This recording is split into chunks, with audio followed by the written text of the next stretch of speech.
Hello everybody and welcome back to Encounter Roleplay. My name is Will, I'm a D&D sex icon, and we're back today for another episode. In fact, the first episode. It may be the first episode on Twitch, perhaps even, dare I say, the internet.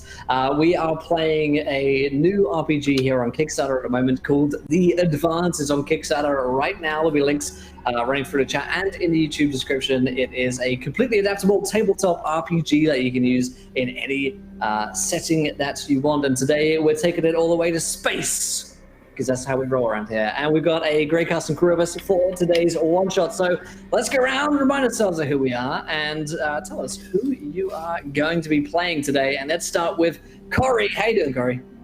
I'm doing great. I am super amped to be playing today because I love space games and I never get to play them. So I am playing Dr. Morose.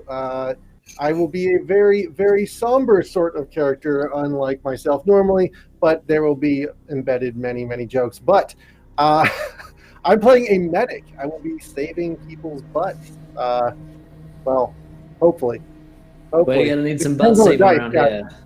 I don't know where I got my degree, but I'm telling you, they emailed it to me, okay?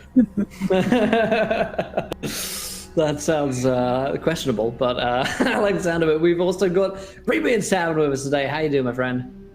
Oh, fantastic. I love me some one-shots. And tonight I'll be playing Ken Jobu, and he's basically a space monk, and I hope to do some kung fu, and conquer space if need be. Passively. Space monk sounds like an excellent idea, especially on 0G. Like, fuck. How cool would that be? Awesome.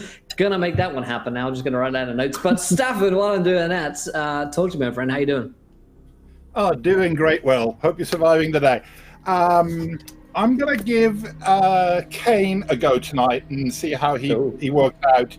He's a short, sturdy space marine weightlifter with mining genes in his blood. So we'll see how it all goes.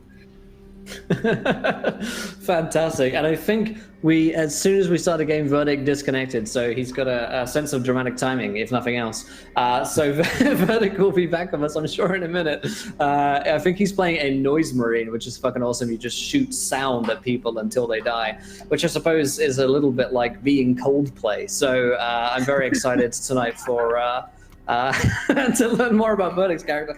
I myself, of course, will be in the gem seat, and I'll run you through just a couple of the sponsors here today. Of course, we are sponsored by The Advance here on Kickstarter. If you want to check it out, I'll drop a link here in the Twitch chat, and of course, you can head over in the YouTube description if you're watching it back there as well. Like I say, they're trying to raise, it looks like just about $10,000. I'm in Canada, so conversions of different monies is really difficult, but they want to get all the way there, so let's help them out. And if you enjoy the game, if you enjoy watching it, definitely go and check it out. We'll be learning more about the game as we progress. This is all of our first times playing it here, and the rules are in alpha right now as well, I should say. So if we are looking at rules, if we're a little confused about what's going on, it's because A, we're playing the game for the first fucking time, and B, the rules are still being cross-checked and edited and moved around and stuff like that. So we're playing with what we got right now. We're playing some alpha rules, and it's going to be a lot of fun with some spaceships, with some monks, with some noise marines and that kind of stuff. So check it out on Kickstarter. I should also mention our sponsors as well.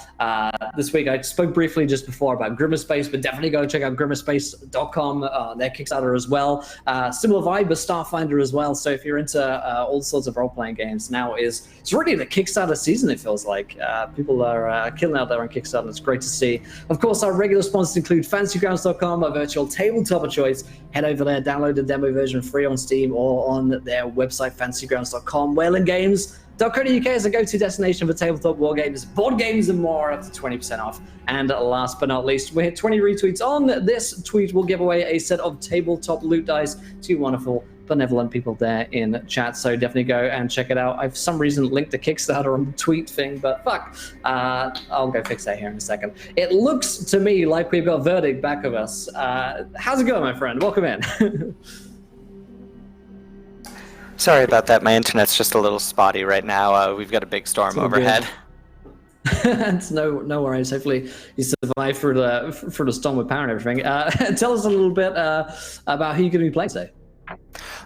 Today I'm going to be playing this noise tech marine.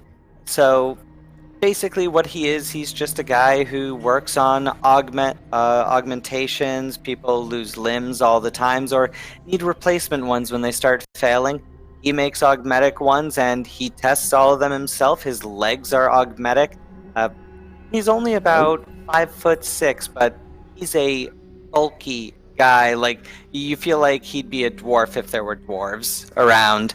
And just everything around him, you can see just the hint of machine tracery all throughout his body and on his skin. Fuck yeah. Now, when you say people lose their limbs a lot, is that just around you, or is that something we should be concerned about?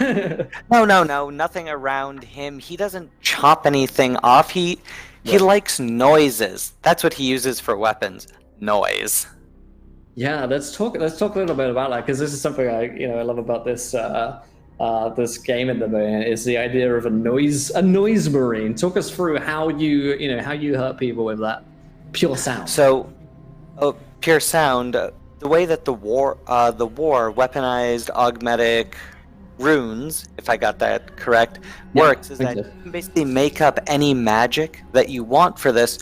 So the way that his works is just that he's focusing different types of sound waves at people to damage them, and giving you a very nice light show as he does it, because raves are awesome. Hey, no one can argue with that. Fantastic. Well, we've got something of a motley crew here on the advance tonight, but hey, I think it's going to work out in our favor. We've got limbs chopping off. We've got noise coming at us. We've got monks. We've got a doctor on hand to clean it all up. What could go wrong? So let's jump right into our adventure here tonight. So. You guys are actually let's play a game. Let's real quick play Will's game of family role-playing game Fortune, which has nothing to do with family fortunes whatsoever. But I'd like each of you to. We're going to make some like character connections here off the hook, and I like to sometimes for a one shot we'll just randomly generate. Oh, you are my brother. You are my. Wait a minute, we're brothers. That kind of thing. So let's have each of you first. Let's go around. Corey, roll me a d6 first of all. That's a square one, right? That's the big square one. That. What'd you get there? 2. 2, okay. And then roll me a d20. And these are sort of fiasco themed, credited to my good friend Mike Shea, Sly Flourish, who's also got a Kickstarter right now. Shout out to fuck, everyone's going. Okay, so on a d20, 11? 9? Oh, 9, sorry. You survived a conflict with one of the other characters. What conflict did you survive, and who was it with? Well, I think it was with Dis. It was actually more of a shouting match. I kept telling him to turn it down, turn it down, turn it down. The walls are coming in. He said he couldn't hear me. He gets back and forth, back and forth. Finally, it ended up, I'm going to say that my lawyer has asked me not to speak of the rest of the story, but let's just say, well, shots were fired. I saved everyone's life. Nobody went down. Yeah. Nobody. Everything's fine. Right. It's under control. Fantastic. Okay, let's go to Kenjobu. Is that how I said that name correctly? Yeah, good job. Perfect. Give me a what I say, a d6 and then a d20. I always do that. How do you grab a single d6? You can just left click it in Fantasy Grounds and roll it around. Beautiful. And then a d20. A d20.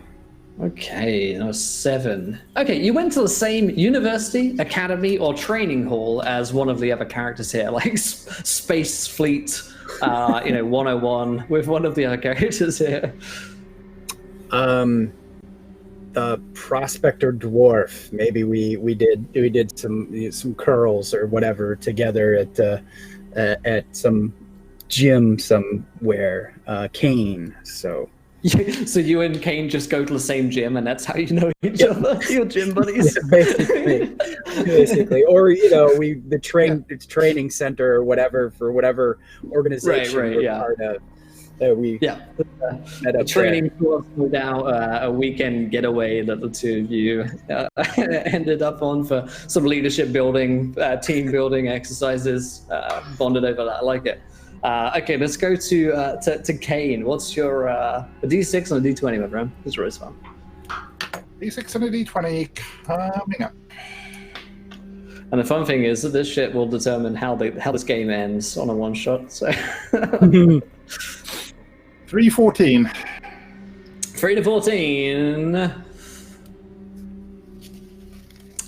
Okay, you were childhood friends with one of your characters here. It doesn't mean that you still have to be friends with them, but as children, you knew each other. I think that it's quite likely that Kane grew up just down the street from the Morrows. They had a particularly good set of after educational classes cookie setup, I recall. Mm-hmm. Nice. And just so it should just so happen that the two of you are now on this very important mission together, but you may have a moment where you think back to those cookies fondly. Okay. It seems like an odd group of very well-connected people have been chosen for this mission. The verdict, Dis, give us a D6 and then a D20, my friend. That's a 5 and a 12.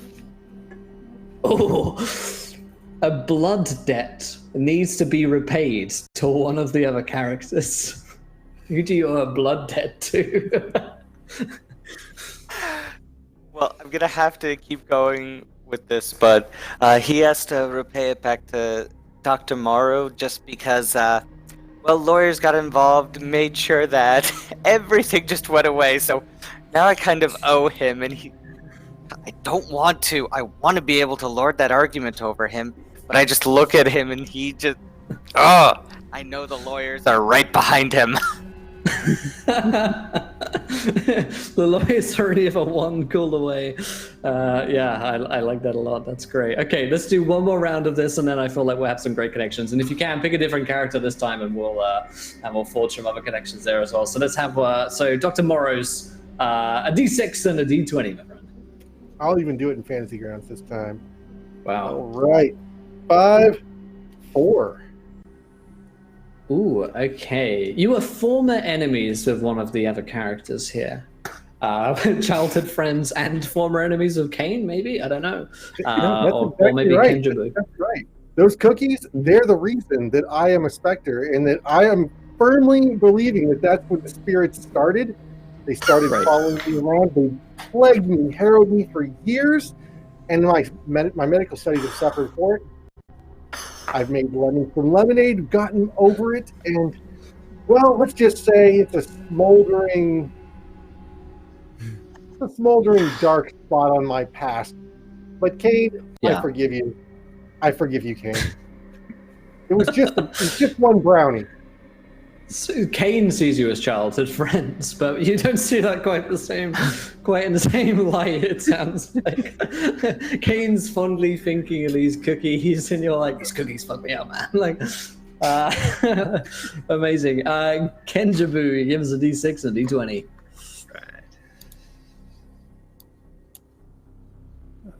3. Okay. And a 12. Okay.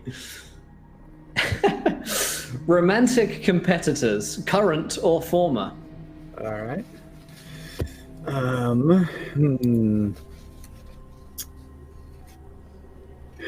This is a gold one. How about Dis? At the training center or wherever we got our basic training for this mission. Maybe there was someone we were interested in, and it was a competition, and now we've been shipped out, and it's unresolved or unrequited. What do you think? I think I think the person that you're romantically interested in may be the person, like the quest giver. You know, like maybe you're like commanding officer. You know, who you guys like adoringly, love, and you've settled We're both as trying to gentlemen impress them. But the best guy wins. And all that. Maybe you're out here today to prove yourselves. Fantastic. Kane, give us a D6 and a D20. 18 and a 6. Okay, 18 and a 6. So, okay, you are victims of the same crime or criminal as one of your other companions here.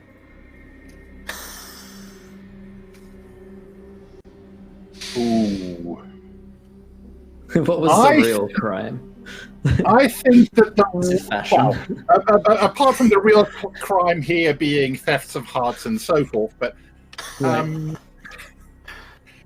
I think that myself and Dis, both being of the sort of stocky grunt frontline variety, during our initiation training were relieved of our actual equipment, and what we've ended up with, it has been hodgepodge together in a hurry, and as a result of our actual gear having been stolen along with the rest of the squads by some nefarious underground movement of malcontents. I like it. I like it a lot. That sounds excellent. Okay, cool. And so, last but not least, Dis, give us the last D6 and D20, my friend. That's a 1 and an 8. Okay, a 1 and an 8. You follow or followed the same faith or cult as one of the other NPCs. Two of you were in a cult. Well, if any of us are gonna be in a cult, it's the monk. I mean, look at the aesthetic. Kenjobu, this is kind of the He's reason a monk. we were. Yeah, sure. We were in a cult together. You were one of the techno monks. I was just. I was there, popping out some sick beats. We ended. It got broken up. We had you to were leave. a part-time DJ at the time. And finally, once we get back together, what brings us together? But of course, the same person that we're in love with, and we've decided, you know what? Because of brotherly love, best man wins. All right. Wow. We're in the same cult. Got it. You were just a part-time DJ. He was a techno monk. Could I make it any more obvious? Amazing. So that's just fantastic. I feel like we've got a very rich and deep understanding of these characters already. So it almost feels like the group of these characters are being just farmed out to some kind of faraway death space station to never return, a mission that they think maybe you'll never come back from. So I think we'll start off, aboard like this, the Starfleet back on whatever planet you guys come from, and you're today meeting with your captain, who is, of course, this love interest of this and of Kenjobu's, Captain Malin. And she's a very, very kind of hard-ass, typical sort of commanding officer type role. Get the job done, don't mess around. Yeah, A to B, let's get these missions done sort of thing. And you guys are obviously getting paid quite well for the dangerous expeditions that you've been on before, but something feels a little different about this one because you're not expecting to know all of the people on this mission. You're expecting, random squad selection, but you're surprised when the four of you all turn up to the same meeting and are about to be briefed by Captain Mailing, who you're waiting on. at the moment. She's yet to enter. She's usually not late, you should note, and you guys are here before her. So as you guys are walking into this room together, let's get just some visual descriptions of what your characters look like today. So let's start in reverse order this time. Let's start with our noise marine, Dis. What do you look like as you walk into the room? So as Dis walks into the room, he's about 5'6", 5'7", and very stockily built, although you can tell he's not very well muscled. He's actually pretty thin, even though he's got these very big bones. From the waist down, he's just robotics. He has these 2 wolf-like robotic legs coming down, and the rest of his skin is covered in what at first looks like purple geometric tattoos, but as you look closer, you realize that it's all just wiring that you see around his skin.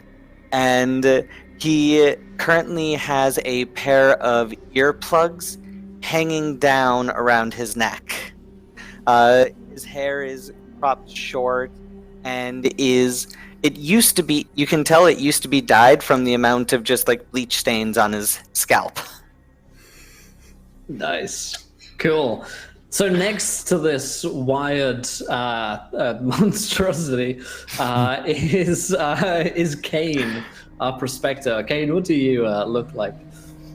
Well, Kane is also relatively stocky, so about 5'4", 5'5", just a little bit below this, and but he's got the muscle mass that this lacks.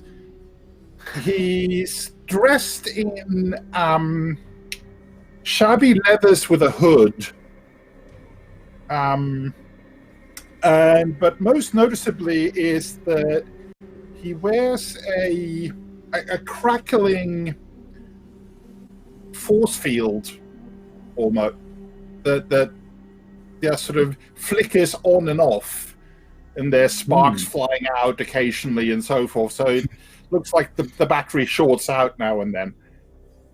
He's got a very large pickaxe on his back, so it's basically a 2-handed pickaxe, and that's also glowing, and what to all intents and purposes looks like a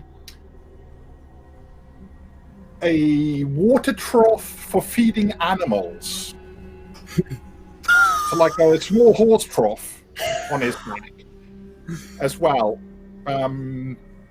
Once again, just sort of humming to itself. Interesting. Next to the man with the water trough, Kenjabu, you recognize both your rival, your romantic rival, and of course your prospector buddy. You, the techno monk. What do you look like? Kenjabu walks in, and he's like 6'1", and absolutely gorgeous. You know, chiseled everything, not almost completely hairless. Like you'd swear he doesn't even have eyebrows, but he's got a huge top knot that flows backwards, and it seems to have a life of its own. Like it's waving even though there's no breeze in here. And his clothes are all like almost like a ninja costume, except it's got different dragons and tigers and different animals all over it, and they are neon, and they scintillate as he moves. They sort of change color across them, and then he's got like the tabi boots, and he doesn't seem to have any gear, nothing at all, but you have a feeling there's stuff tucked inside the robes and hidden in pockets that is probably all his equipment. And that's it. Fantastic. And next to them, the most beautiful man that we've yet to lay eyes upon, possibly ever. Dr. Morose, what do you look like? Well, the first thing you notice about Dr. Morose is probably that it's his affectations, his habits. He's constantly like making faces in odd directions, accentuated by the nanocircuitry under his skin around his eyes, piercing bionic lenses in his eyes. He has sort of a short cropped military haircut with curly hair, kind of an Egon thing going on. He's wrapped very tightly in red leathers with straps and buckles coming in every direction. The better to hide the blood is the rhetoric that goes with these medics. They're combat medics. They do the job. They get the life back into a person, right? But Right. he's got some new trappings that don't quite look like standard issue on his arms, where it looks like maybe he's been experimenting with auto injectors and other funky doodads that might have some interesting effects.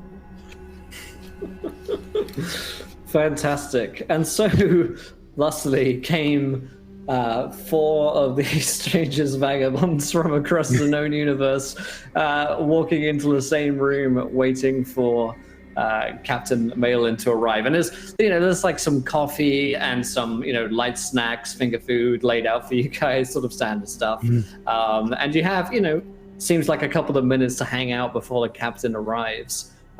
What do you guys do? I mean, there's a couple of old friends, couple of old enemies, old cultists, all together in one room here. All right, guys. Let's get the story straight. What did you do? Well, look, I did not do anything. No one can prove anything. Yes, no one can prove it this time that I didn't. Nope, but I can prove that I didn't do anything. And Okay, the whole barracks collapse was definitely not me. That was explosives, not noise.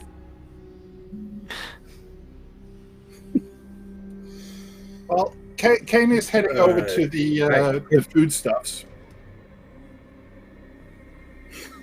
It's like a fruit bowl that's warm. You know what I mean? When I lay out fruit bowls and it's been there for like 2 hours because someone set it up at 6 a.m. Then you get to it and it's like, this is warm. That's what the fruit's like. Decomposing before your eyes. I'll turn to the doctor and I'll be like, I volunteered. It sounded like a challenge. Wait. I'm sorry, I'm a little behind on my messages. I was assuming I was being summoned because I had done something wrong again, but wait, we got a mission? Oh. Yeah, that's what I heard. The captain will be here soon. Yeah, I mean, I thought she was doing this because of shit detail, but yeah, we're here for a mission. It makes sense. We lose our gear. Is this room locked? I think there's somewhere. There's somewhere I gotta be, guys. Yeah, the room is locked. Hold on. Darn it, I didn't take that. I'm gonna try and unlock the door. Go for it. Yeah, let's have a roll. That would be a comprehension, and because I took the technician, that should be, I think, like a +5. Let's hope this is not a bad. Well, that's a total of a 7. So like you're fucking around with the door, and like the access panel trying to open it up, furiously trying to get this thing open, and then the door opens, suddenly seals from the other side, yes! and you see Told you I Captain could do Malin it. there before you, and you can see she's just pressed the button and like swiped her card to open it on her side. See, I told you guys the door would open up soon enough. Excuse me, is there something I can help you with? This door is fully operational, isn't it? Yes, it is. Then why are you doing that? There wasn't anything else to do? Commander, I'm sorry, it was my fault. The food was clearly unsanitary, and we needed to call in some replacement for it. We were just Yes, well, waiting that is, our mission briefing. that just so happens to be the reason that we're all here. Now, if you don't mind, I'll brief us. You see, the nearby cruiser HMS Pyrrhus, upon which food packing is done, has not replied to any calls for the past 2 weeks, and we've recently received a distress transmission from their commanding officer there, which unfortunately was unable to be decoded. It was so damaged by the time it had reached us. And as a consequence of this, all of the food that we're receiving now is, well, quite warm. It's a dire situation. All of the fruit and goods are coming spoiled, and now we're down to the worst of it, as you can see. It's a fucking joke, honestly. I mean, what is this platter? I mean, I don't understand how we're going to survive this if we don't get some people down there to start getting some fresh food, first of all, and also so we can start getting rid of this garbage and getting back onto the finer things, if you know what I mean. So that's your mission today, is to a bunch of people to go down there and retrieve this ship and pilot it back, correct? No, we're just sending you in. Oh. I just remembered I put in for some vacation, yes. Commander. No, come on. I'm we afraid got that this. request was denied. Any information whatsoever about enemies or what's going on or status of the ship?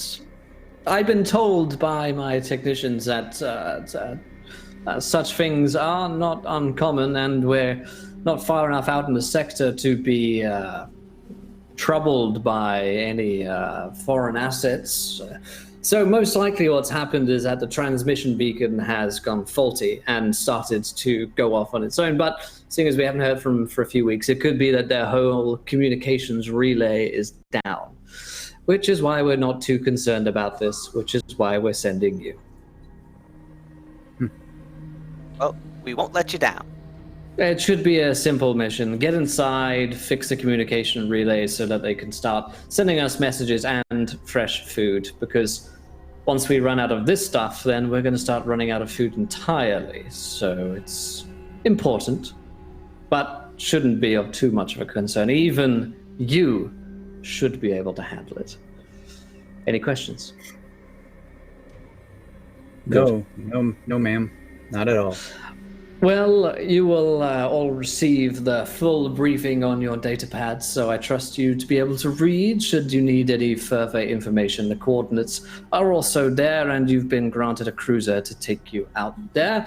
Should you run into any trouble, then, of course, relay back to us, send a message, and we'll see what support we can get you here on the sector. Of course, that might take some time, so if you do run into any trouble, make sure to try and stay alive above all else. Will do. I excel at that. Kane picks up his tablet upside down and looks at it and looks over at Kenjibu and goes, "So it's over there, right?" Pointing to the left. Just follow me, old friend. We'll find it. And Kenjobu's got his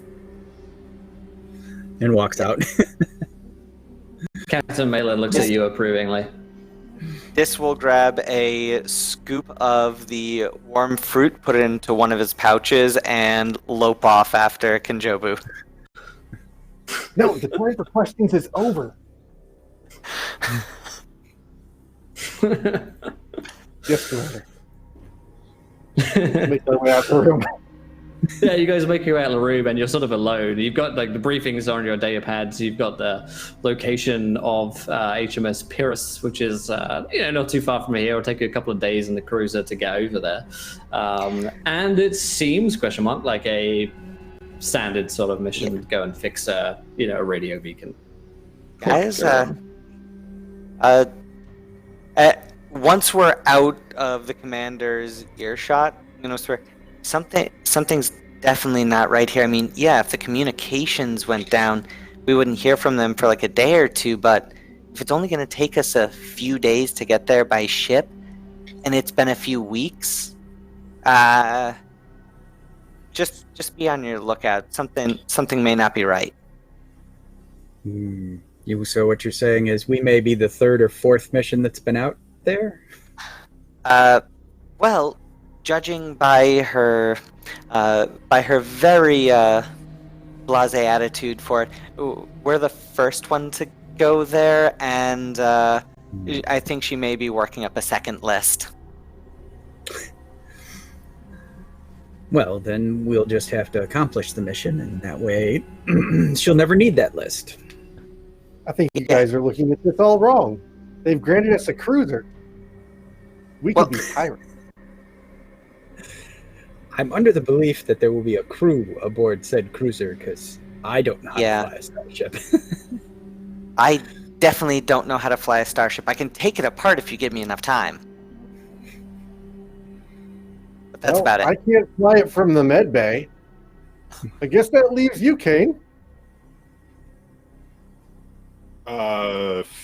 We're flying? I thought we were walking. Let's let the crew fly.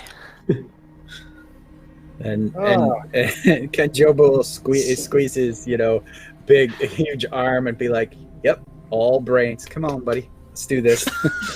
So it's a perfect timing as you arrive at the cruiser. The bay doors open to the cruiser, and you look expectantly to see if there are any crew inside. And there's one guy there who's pretty short, diminutive, looks confused. He's wearing a pair of sunglasses, but he's inside, and he looks like he might be hungover right now. He's sort of sitting down.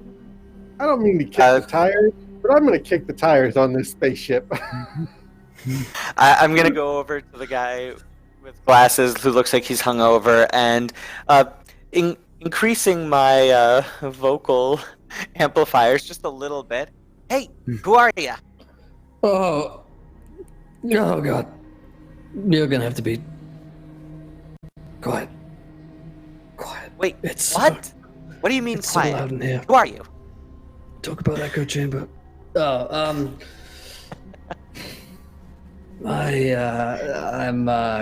Corporal Dance. They call me Danny. Yeah, I'm gonna call you Dance. That sounds a lot better. I'm Dance. the guy that's gonna take you to the spaceship. And we're gonna get the fruit and the food and stuff. Yeah. So welcome on board, but you're gonna have to give me like 10 minutes because last night was a rager. Yeah. This you can get the same kind of endorphin high from running. And he just leaves it at that. This is going to turn his voice all the way up. Thank you. We'll be ready to go in a few minutes. Okay. I'm not gonna lie, guys. I don't really know how to fly this thing. So, it's hunk of junk. I figure between you guys know how to fly ships, right? That's why you Sure. assigned this mission? All right. Hold on, I might know a guy.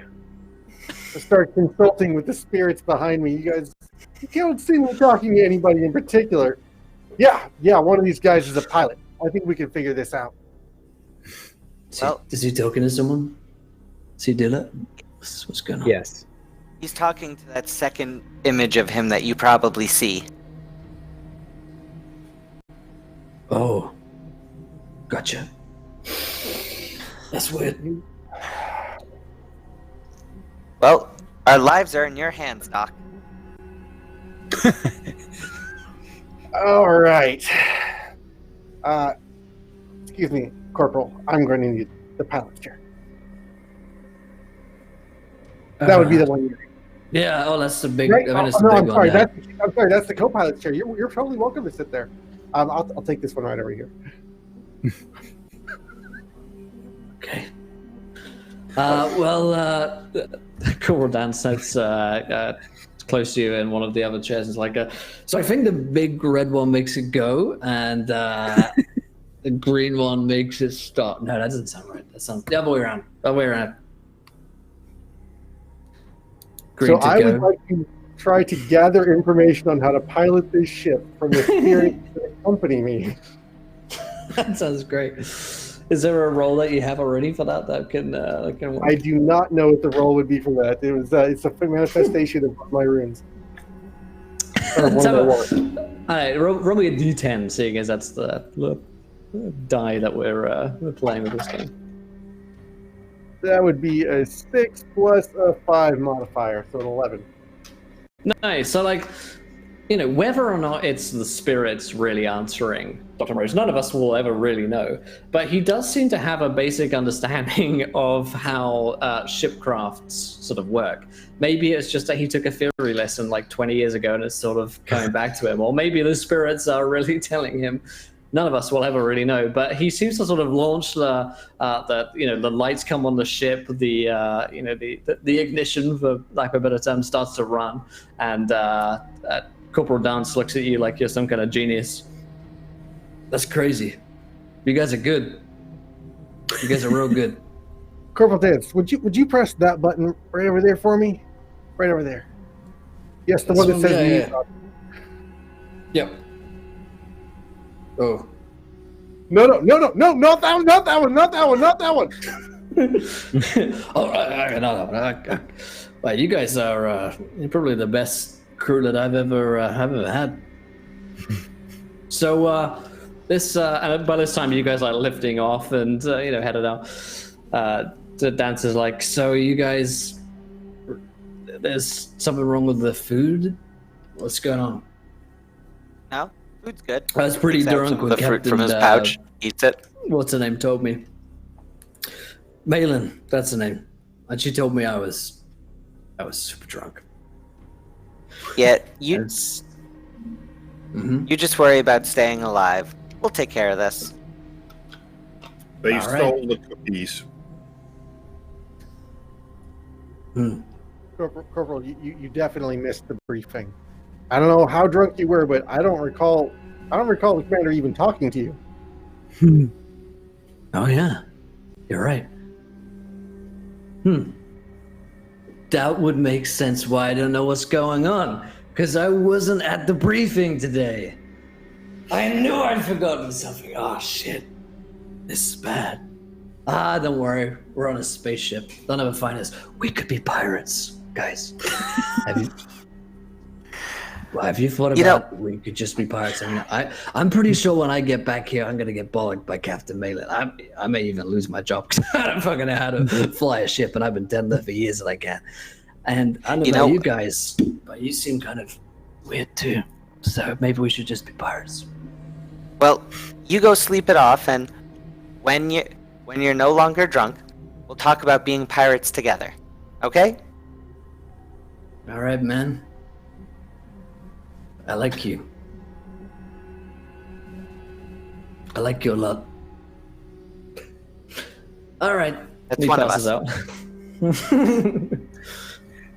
So Dan's fully sort of passed out away on the side of your spaceship. You find yourselves headed off into the void of space towards HMS Pyrrhus, which will take you about a couple of days to get out there. So, what is the plan? While you guys are sort of maintenance of the ship you have a little time together for some sort of downtime activities or conversations that you want to have.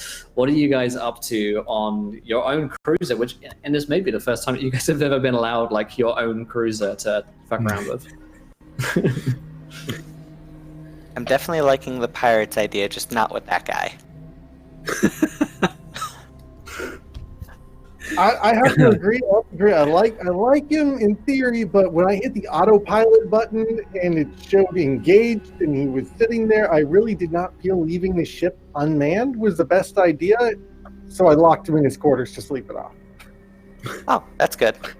Yeah, Most wise. no worries. He's not going to mess with the autopilot. I think we're going in the right direction.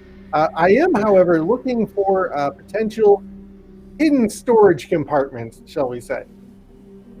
The ones that are, it's not that they're not on any radar or any schematic anywhere, but it's that, they're just out of the way for prying eyes. If you were, for instance, say, looking for a place that somebody might have hidden something. Sure.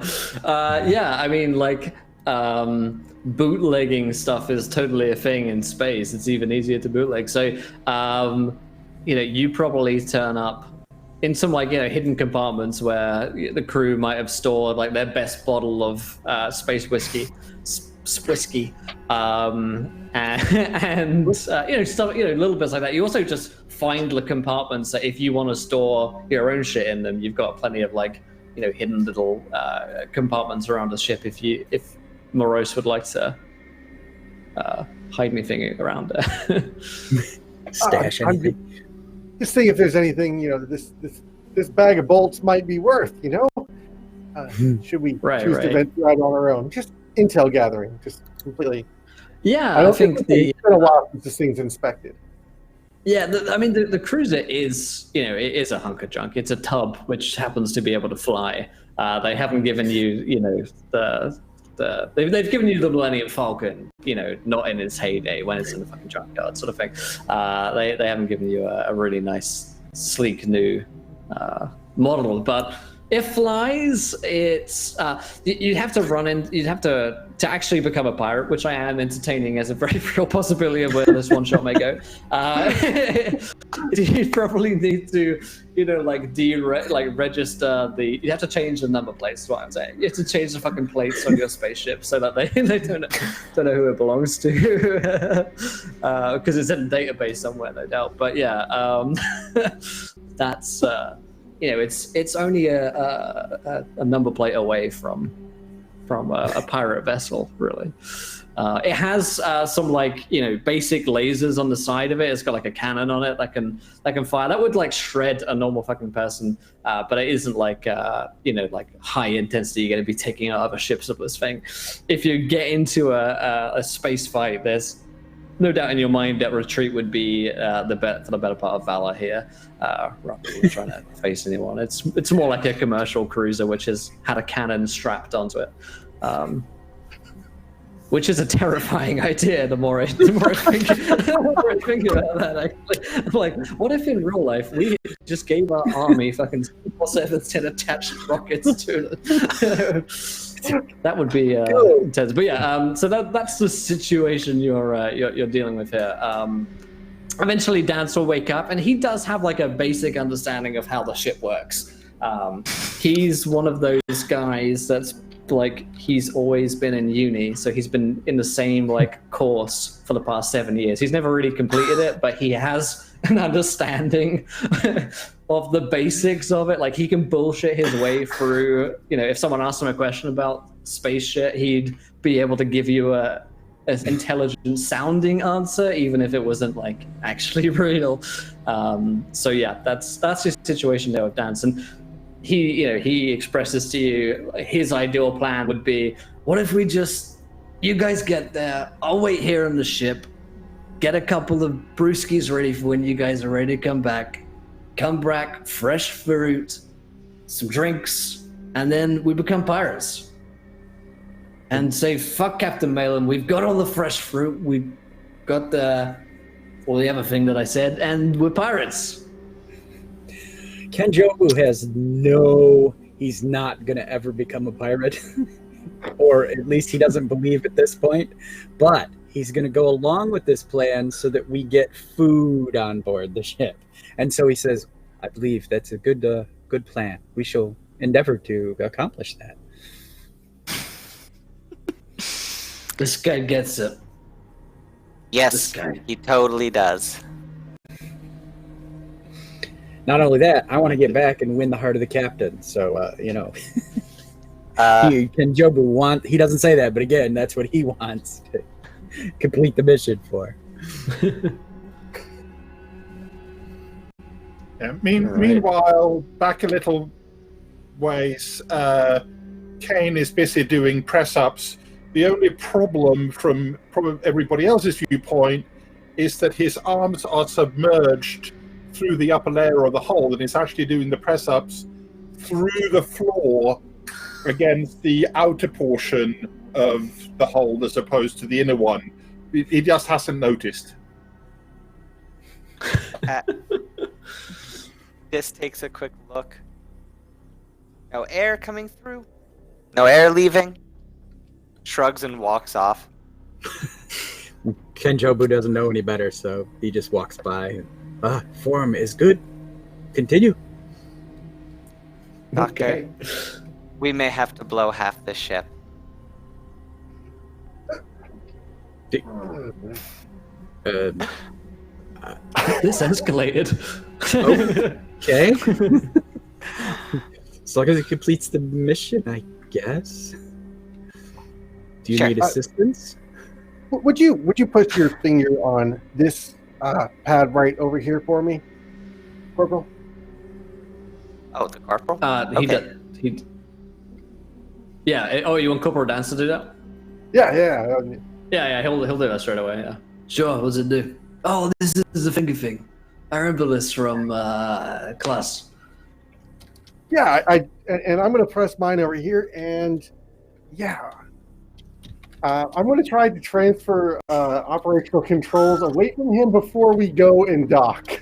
Yeah, absolutely. Like this is what gives me operational control of the ship. I remember this from school, and he hands you operational control of the ship straight away and signs it off from himself. It's the equivalent of logging out of your fucking account. Is what he's done right now. And clearing the cache of all cookies so he can't sign back in again. Is what you've done. So yeah, he's great, man. Sweet. And about this time as well, as you're doing this on the second or third day, you see, or rather on your like ship scanners, you see what can only be HMS Pyrrhus lying out in the void of space. From just looking at it at the moment, it looks as though it's just slowly sort of floating there. But you can see on the scanners that it is in emergency power mode, so it's got sort of some sirens are flaring. It does have the emergency distress signal is also pinging as well, but it looks like, true to Captain Malin's word, whatever the distress signal is, it's so badly the communication relay must be so badly disrupted that it can't send anything. And more troubling as well is that you notice that your own communication relay seems to be in trouble as well. You're getting some static on the scanners. They seem to be having a hard time the closer you get to the ship. And Corporal Dan says, "Oh, this is weird. I haven't seen this kind of thing before. Maybe there's something in the area, like magnets or something. You know what I mean? You know, like magnets do stuff. Is there something And we they can like do? like fuck stuff, like magnets. Is there something? Yeah. Is there something we can use to basically be a relay for a communication symbol? That way, we're communicating something just outside this interference, and that can send communications back, just in case we do encounter something very bad, as it looks like we're about to." Here's what I'm going to say. It's not that I didn't understand what you said. It's just that the way that you said it I was thinking about the magnets while you're saying it. So I can definitely do what you just said, because I know what's going on here. but in a very more real way. I can't. So that's kind of where we're at right now.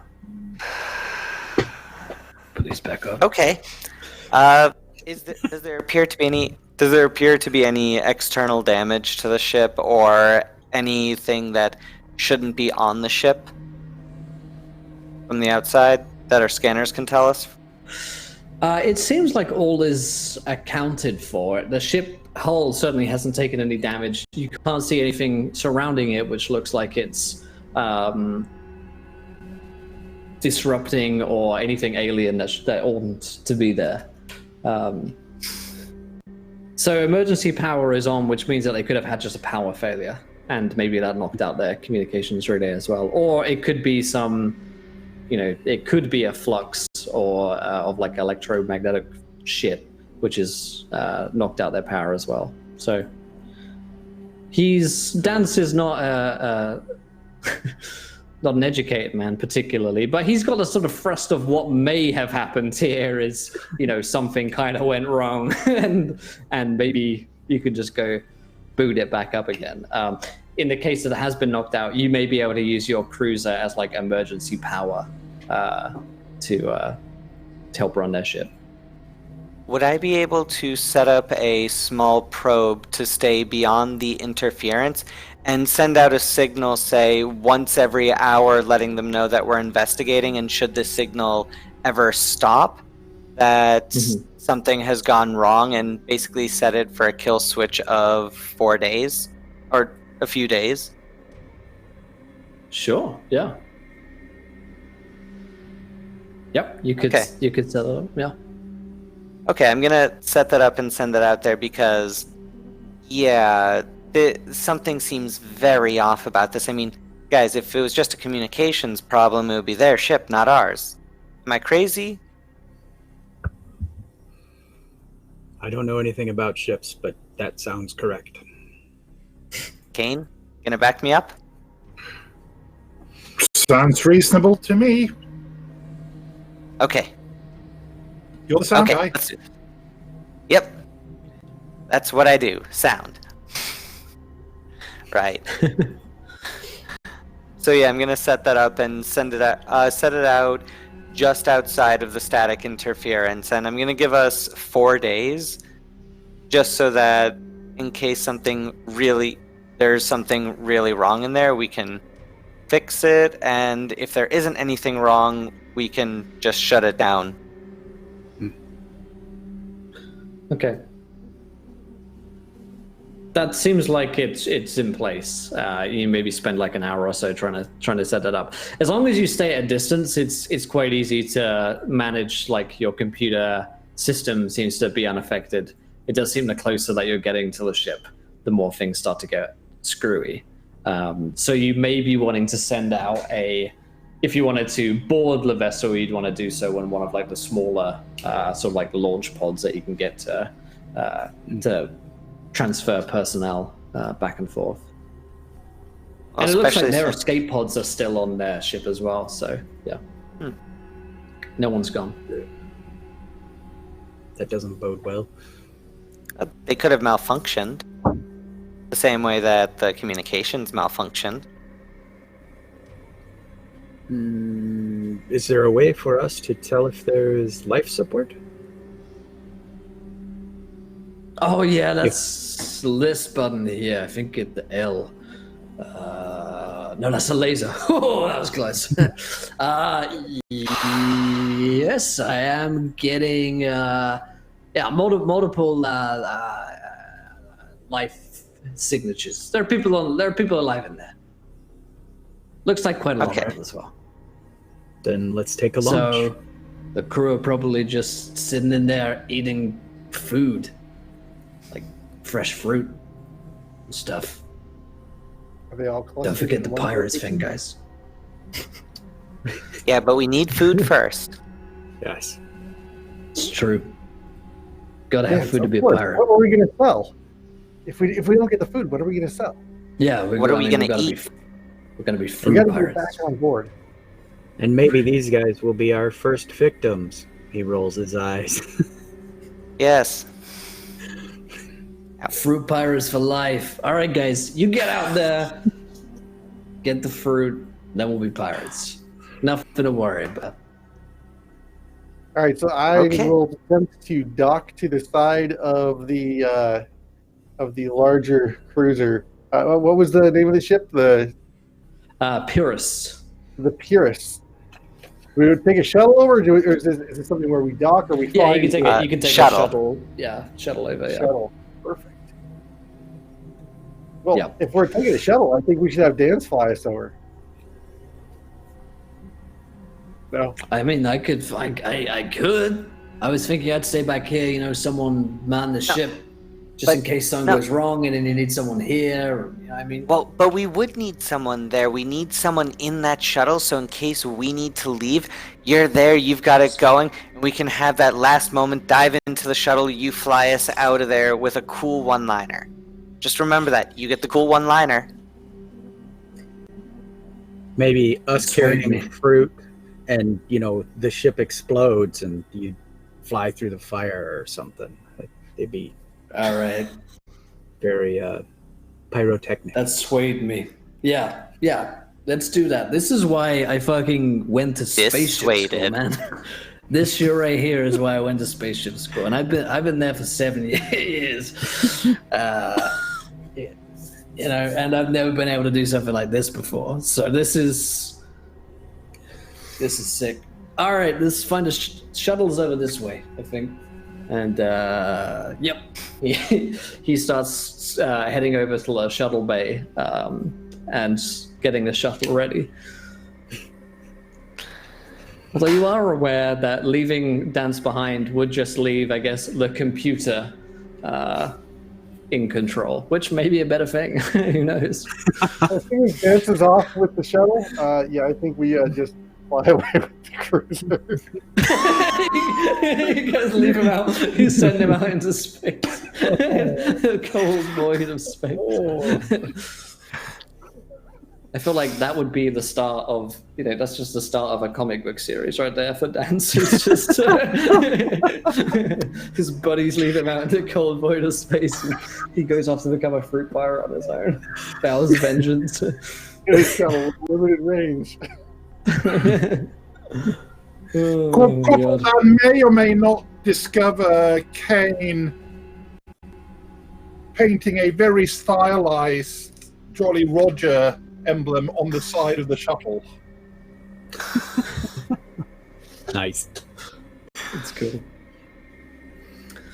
Okay, so presumably at some point you head over to the shuttle with Dance. Yes. Yeah, he's got it. He's got it ready. He's firing up the Quattro, and this one here. Yep, and with a zoom, you feel yourselves being dislodged from your own cruiser, and in the tiny little shuttle, being flown out closer and closer to the HMS Pyrrhus, which is as you get closer. You can see the ship itself in finer detail. See the blaring distress signals coming off, and as you get closer as well, you also notice what seems to be a slight film, or maybe perhaps something growing. It could be plant life, which has grown on the outside of the ship, which seems to be a mild sort of greenish tinge to it. It almost looks a little sickly, which seems to have not engulfed the ship totally, but it looks like it's growing on parts of it. Now that could be something which is just naturally happening, seeing as it's been just left there and no one's like cleaning it. There's no maintenance, has been here for a few weeks. But it doesn't strike you that 2 weeks is not long enough for weird stuff like that to start happening to it. Maybe if,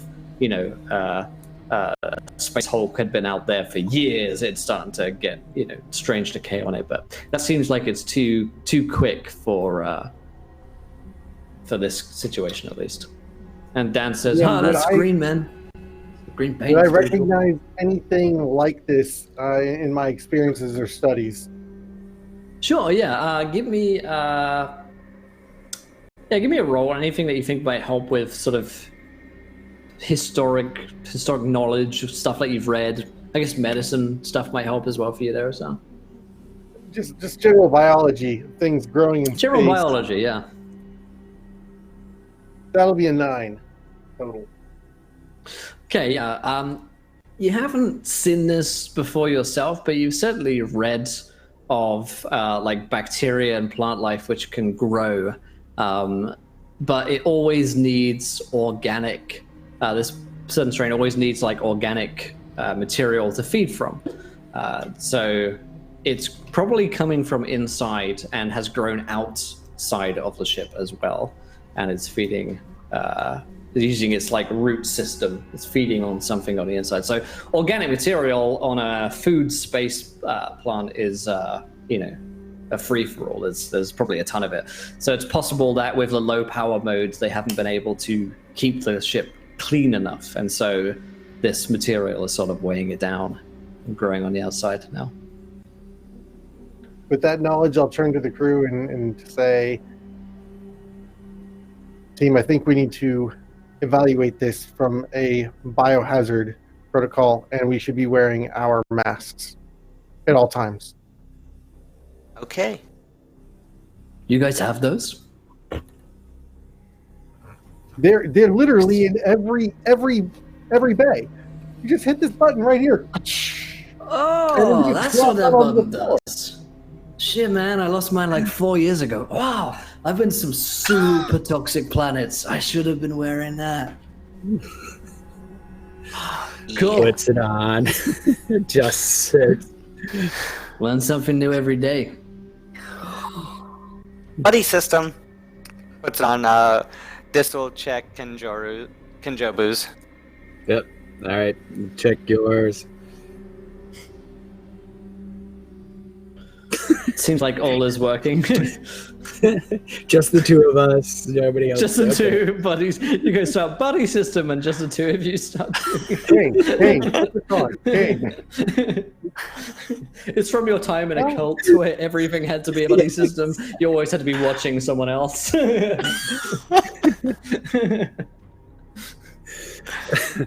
Oh my god. Don't watch you dying too early. We've still got a contest. The cult leader wanted to make sure that we were always being watched. Everything is seen. Yeah, our competition. That's why do you want to become pirates? Neither one of us will win. He's whispering to him. Yeah. I don't really want to become a pirate. I just felt it was easiest to keep that guy's mouth running so he wouldn't start touching stuff. Most wise. Kenjobu's Meanwhile, kind of Dance an is idiot. touching actually. so many things. See? All right. Sorry, what were you Open doing there, the door. Kenjobu? Okay, you get it again. Yeah, we're heading out. Yeah, no problem. So yeah, the closer you get, Dance sort of brings you alongside and docks and says, "So this should be the main entrance to get inside. So you guys head on through. I guess I'll wait here in case there's an emergency exit, and then boom, we're out of here. And So good luck." Thanks. keep the pod bay man. doors open. Sounds. Safe, man.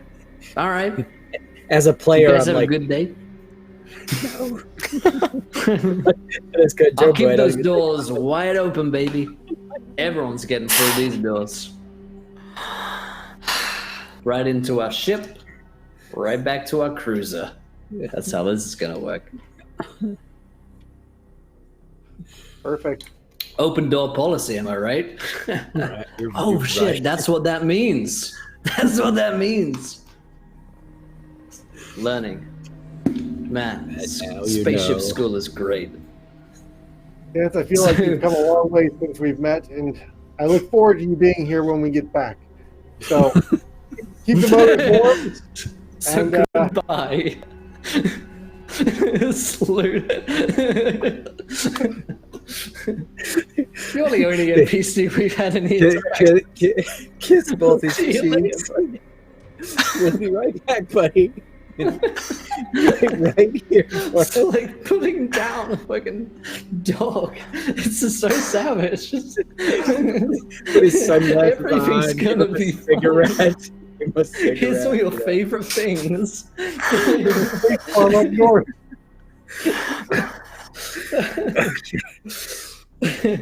All right. Oh my god.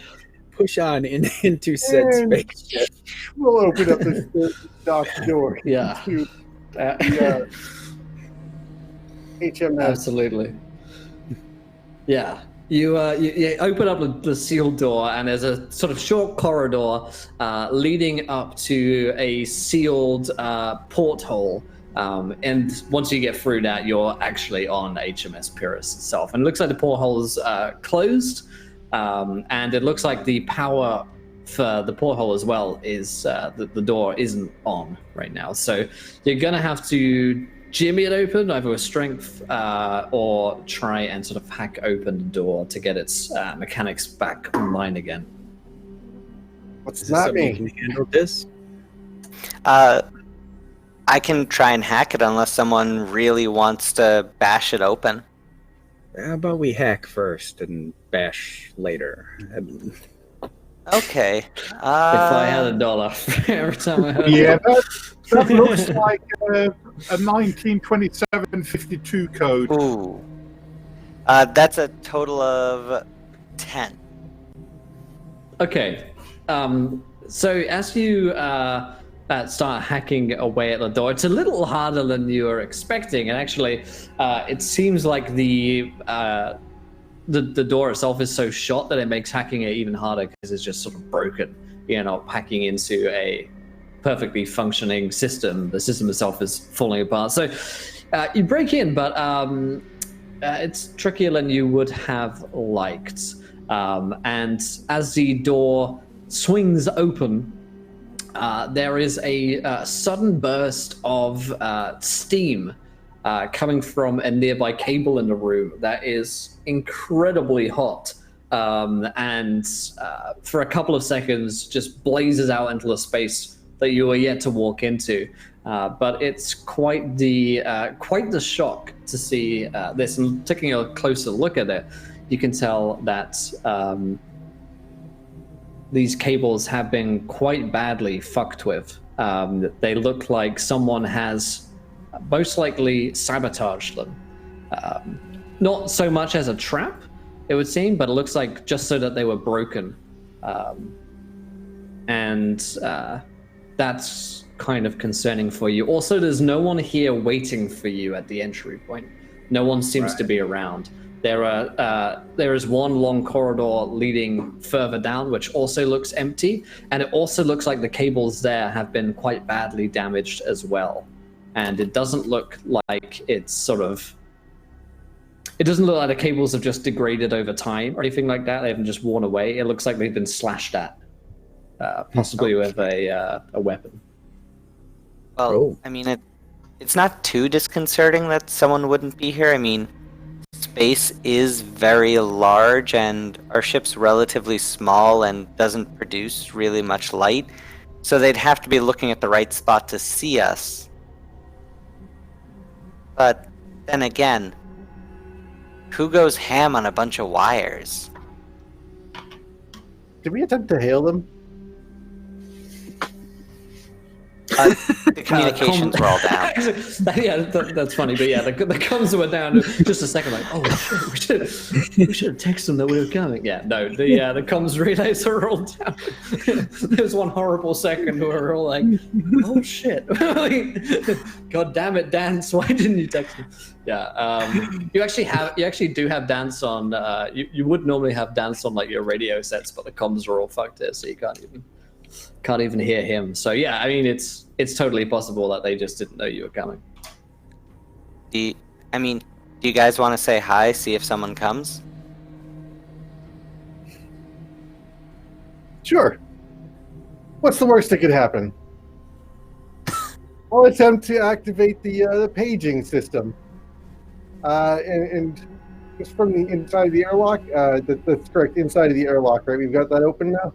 Yeah. Yes. Yeah. Did I do that correctly? Okay. I will attempt paging captain of the vessel. What? Hello? Comms are down. I'm sorry, what's the protocol? No, that's not the protocol. I don't care if it was where you came from. Hello? Anybody aboard?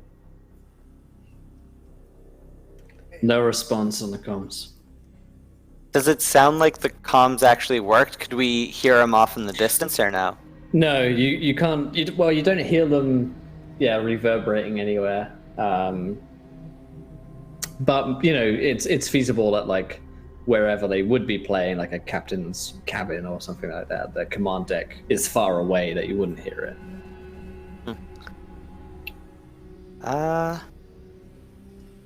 Who wants to go first?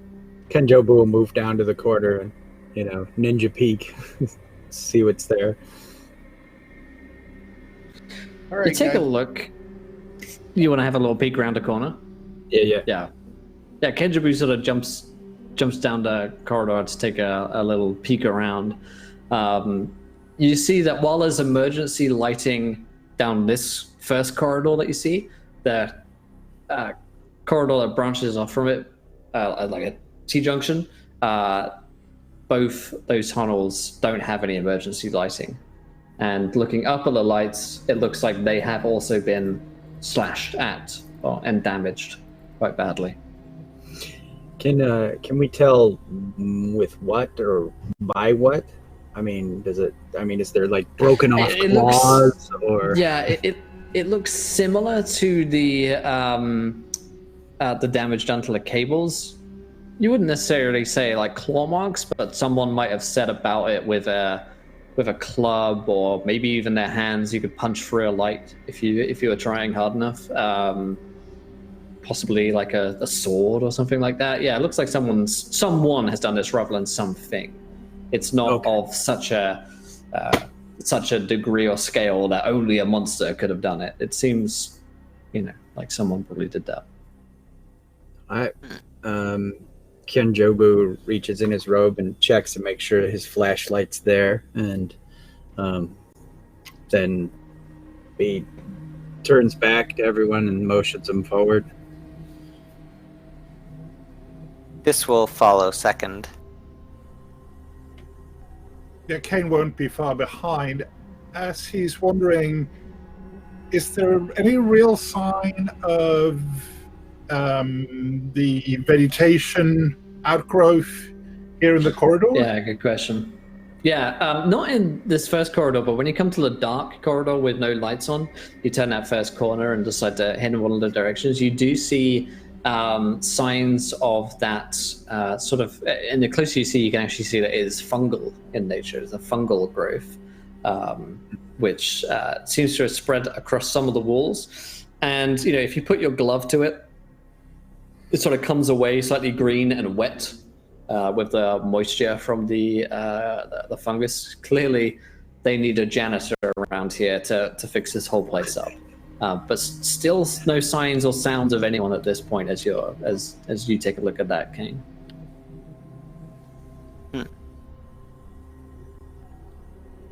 Maybe if we can get to one...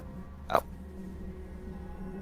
Doctor, any further ideas about this? It's slippery. Okay. Let's go the lighted way.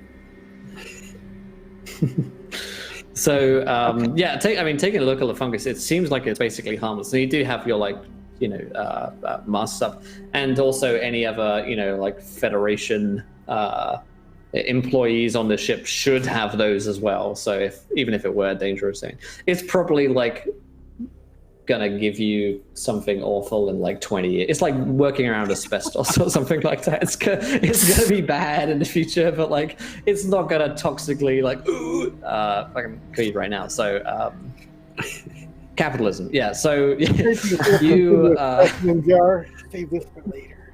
Yeah, exactly. Scoop it all up. That might help something. Yeah. Proceeding down a lost. slightly lighter corridor, still has several lights damaged to it, so you're going to want to turn on your like headset or visor, flashlights or whatever to proceed.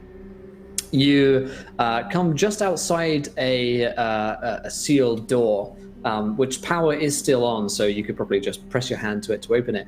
But the thing that concerns you about that is that the finger pad or the hand pad to press your palm into is slick red with blood.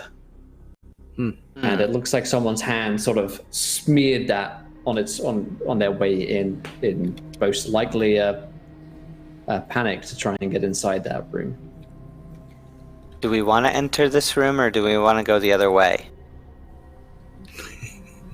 Like, do we think the thing actually followed whoever this was inside, or Is there like blood smears along the floor, like they were drug away or something? No drag marks on the floor. At this point, you're not looking at fucking dead space. You've got a hand pad with some right. blood on it. It looks like their hand would have been bleeding. They pressed it on there and then entered inside. There's the smear is there, but it doesn't look like anyone died here. But feasibly, if someone was like fucking hitting lights around here and smashing cables, that would make your hand bleed most likely. So possibly linked. You don't know. It's certainly strange. This doesn't strike me as moving in the right direction for sickbay. Is this crew not trained? If you're bleeding, you need to go to sickbay. perhaps we should find one of the central computers, see what happened here. There may be a log or two. To the bridge. All right, we're gonna head towards the bridge. Okay. So are you thinking of double backing, not going through keypad? Yeah, we'll avoid this, and we're gonna now go and try to do what they do in every space movie: go to the bridge and Off check the bridge. log. Yeah. Yes. That makes sense. So yeah, you head back the way you came, and you see signs leading you in several directions. One of them leads you towards the bridge. Another would lead you to the bedroom, and the other would lead you to the food packing facility. So you have 3 choices before you about where you'd like to head. Which is closer, Medbay or the bridge from where we are? I mean, they don't give you distances, but they're probably all quite close. Maros, Doc, you think we should head to Medbay first or head all the way up? Well, the voices behind me are telling me, and I've got an intuition that we have 2 potential opportunities here. The first is that there are victims that we could be saving somewhere aboard. However, that is not part of our mission. Our mission is to obviously obtain the food and get it back out of the out of whatever is going on here and send in a crew to deal with whatever that is. But my oath says that we have to look for any potential survivors that I might be able to save before then. Yeah, I know I failed to save you. Yeah. Well, Okay. I think we need to save some people. That's Does my anyone advice. else? Okay. Does anyone else have an oath that they've taken that would make us go somewhere else first? No, just to myself. Okay. Well, I'm easy. Medbay. Medbay. See if there's anybody we can save. Alrighty. You head towards the med bay and start making your way down one of these poorly lit corridors once again. Now, the closer you get towards the med bay, maybe a couple of minutes walking through this, and you've yet to see or hear anyone, you do see the first sign, aside from the body handprint, of someone human having actually been here recently, because there is a piece of graffiti written in sanguine blood on the door of the med bay, which is again sealed. which says "Stay out," which seems like a very clear indication to you after after trying to avoid bad things before. This seems like quite the clear warning to avoid that. And when I say graffiti, I mean someone probably spent quite a bit of time writing that message on there. I mean, it's like kind of too detailed. It's not like a quick, let me get some blood and write it on here. It's like they've probably taken some time to, 30 minutes to an hour to write this message up here. It seems quite labored, in fact. Is there a window into the med bay or no? There isn't, no. Wait, Your Kane. your call back. Kane. Sorry. Yes. What? When you were doing the push-ups earlier, like a few days ago on the ship, you were going through the ship. Could you like do that with your head to the door? Just like push your head right through the door, take a look on the other side.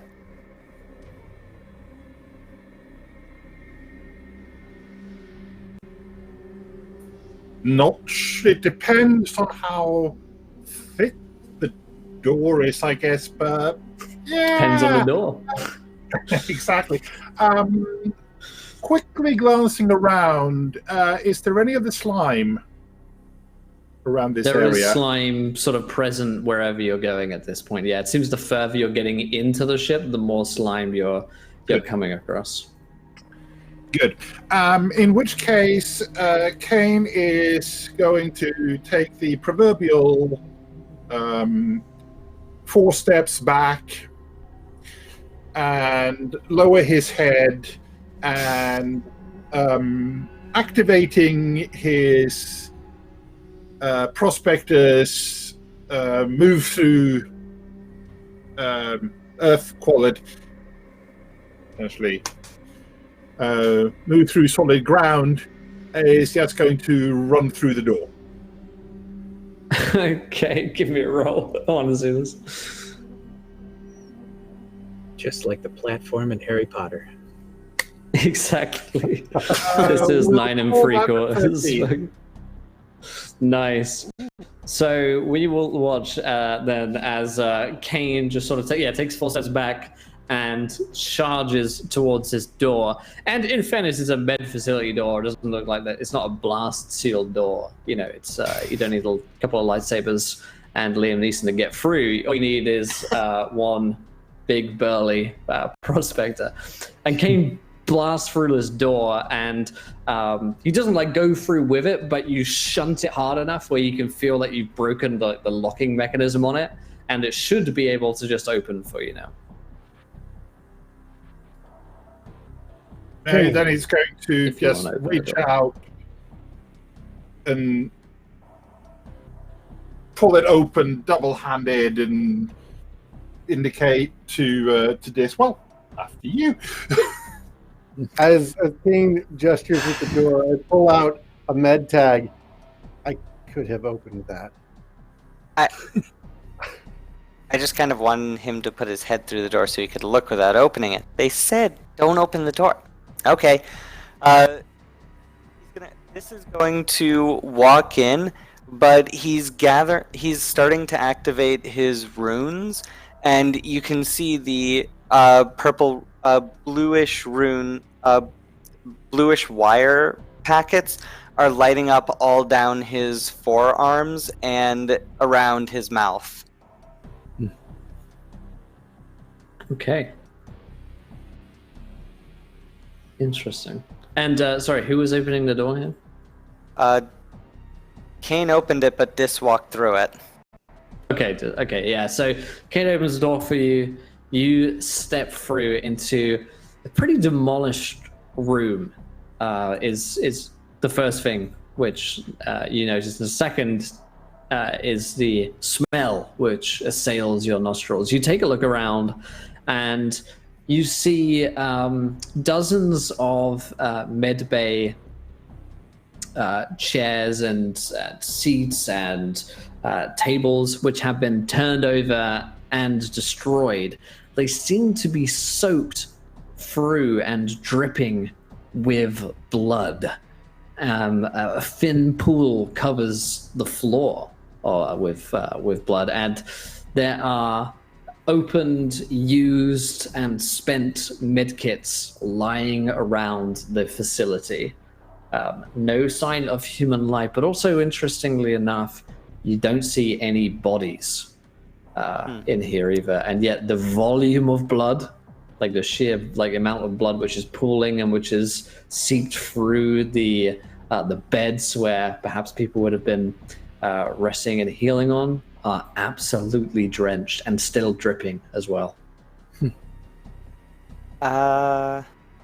Doctor, how long does it take blood to coagulate to stop dripping so freely like it is? Yeah. Between 12 to 16 hours. Okay. So yeah, all of the people who this blood came from, I mean, I could probably go swimming in it. They must have been losing it within like the past half day. So he takes a quick look around, just trying to see, is there any movement in this room? He's too terrified to move right now. You don't see anything moving in the room right now, but there are a few computer terminals which are still blinking on through the sort of carnage, I suppose. So it looks like if you crossed a room, you could get to a data pad. Okay. Someone cover me. I think I see a working computer. Wait, Gonna see if they've got internet. Ask someone to cover them? Yeah. Yes. Kane goes down into a crouch stance with his two-handed miner's pickaxe ready and waiting in sort of mid-swing. Okay.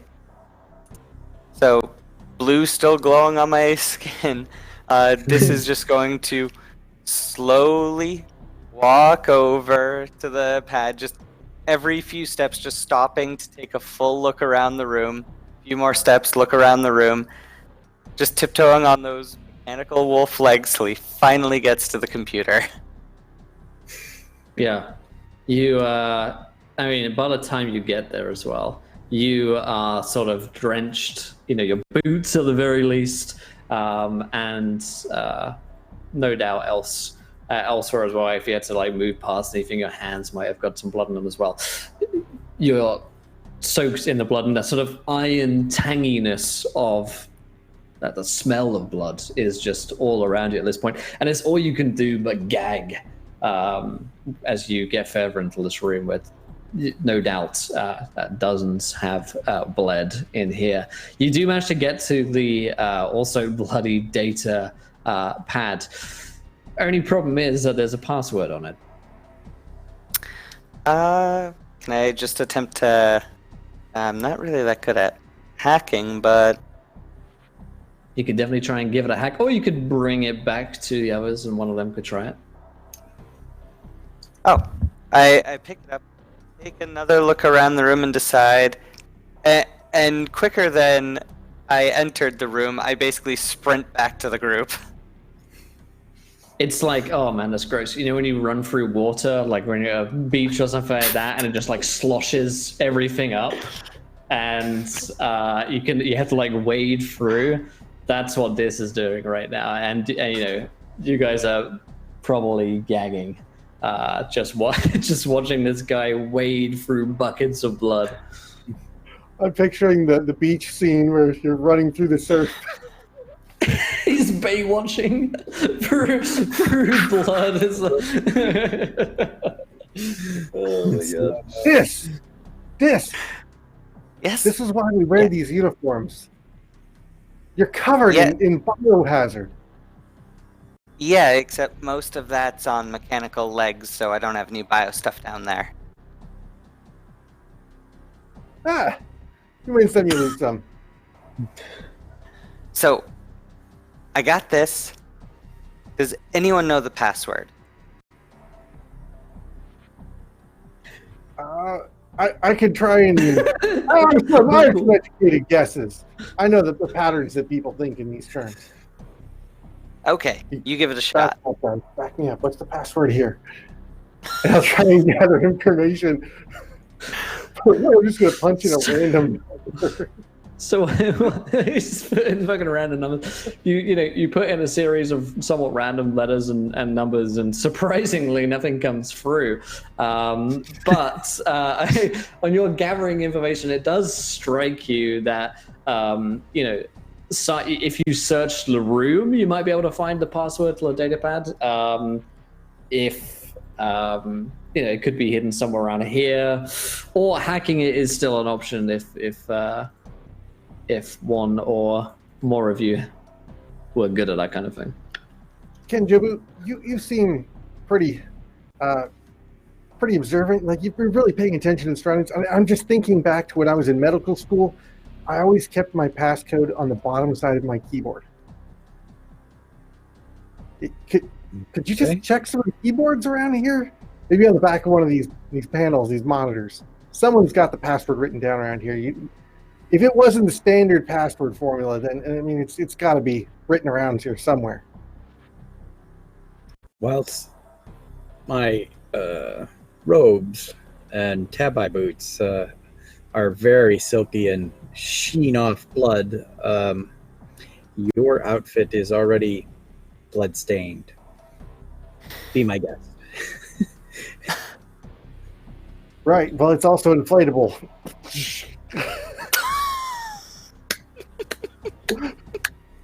Make my way across the room. That's okay. So you give me a roll to have a search around and see if you can't turn up a passwordless down datapad. I'm gonna find someone's phone notes. Oh, that's 7 plus 5 is gonna give me a 12. Hey, that's pretty good.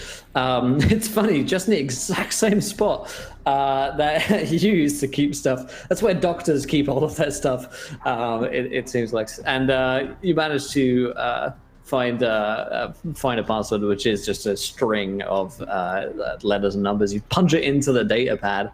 I guess you slosh back over to the data pad and punch it in, and you get into the logs of one Dr. Abraham, who seems to have been, or at least is, the doctor of HMS Pyrrhus here. There's a bunch of early stuff which seems pretty boring, sort of standard stuff. Someone's got a cough, prescribe them. I don't know, I'm not a fucking doctor. What do you prescribe for a cough? Fucking medicine. He's giving him medicine for a cough. Opioid. Yeah, he's giving him cocaine, obviously. Yeah, I've got a really good doctor, so yeah. Boring stuff like that. Why do I feel good? America, am I right? So yeah, you Australia. You got a cold. You want some opioids? Why yes, America. I The cold will not bug you for the next week.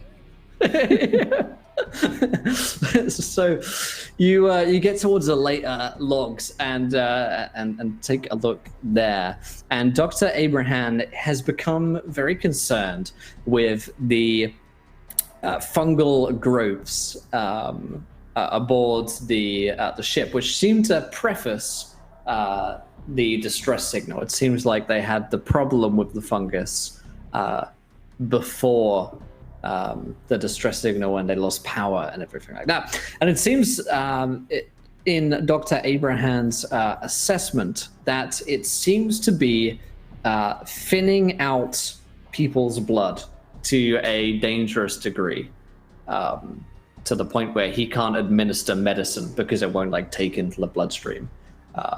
Their blood is way too thin, which at first it seems like isn't too much of a problem. It's not something that couldn't be fixed. He prescribed them medicine to try and counteract that.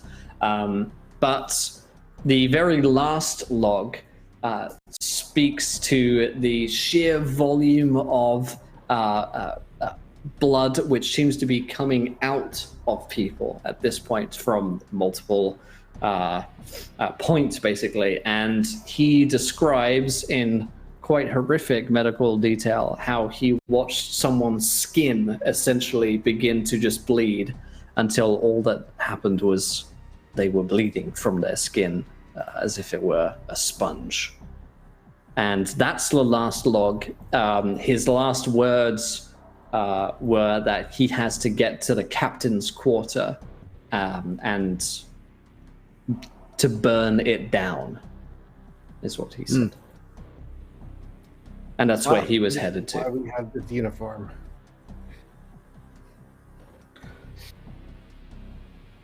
So that's where you find Captain's quarters. So not the bridge.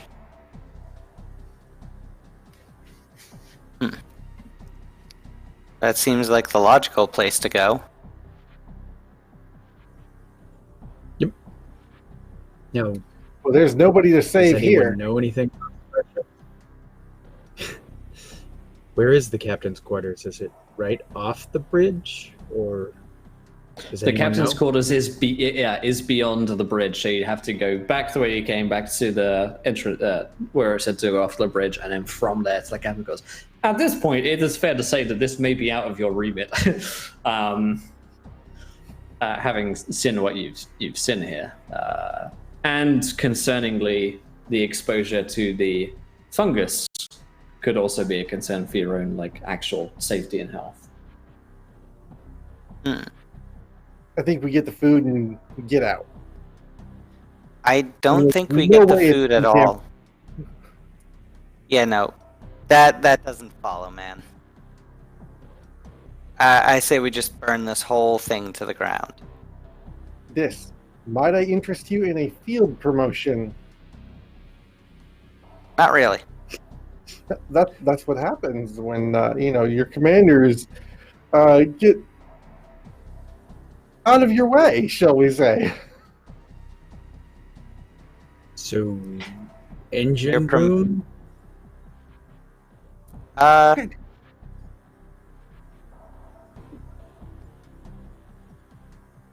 mean, is that how we make the thing burn down? Oh, okay. Captain's quarters. I mean, the captain may have information, and look, if we burn this ship down and destroy it, they're gonna want some answers. So if we can get to the captain's quarters, if he has some information on this, we can take the information, burn the ship down, show them the information, and not get killed. Hopefully. Okay. Yeah. Captain's quarters. I'm collecting samples of everything I possibly can along the way. There's a lot of blood that you're taking in that case. Practical applications in terraforming. I'm going to be rich. Yeah. Just scooping buckets of blood. I'm gonna be rich, guys. The voices in my head told me. Oh my god. It's red oil. You guys are starting to wonder whether or not Dr. Morris was somehow involved in all of this. He's really into it. Yes, I know my friend. So you guys head towards the bridge, hoping to get closer to the captain's cabin. And certainly, as Dr. Abraham had predicted, it seems like the fungus gets thicker and heavier the closer towards the bridge that you guys get.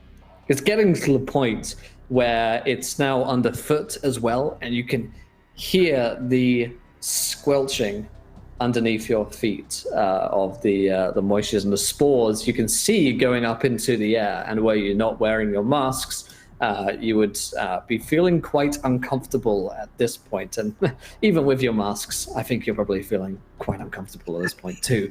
But nonetheless, you do make it to the bridge. And the bridge, concerningly, as you look to it, you can see it has no power in this sort of circular chamber where you'd have the command center, you've got the chairs and data pads all set out.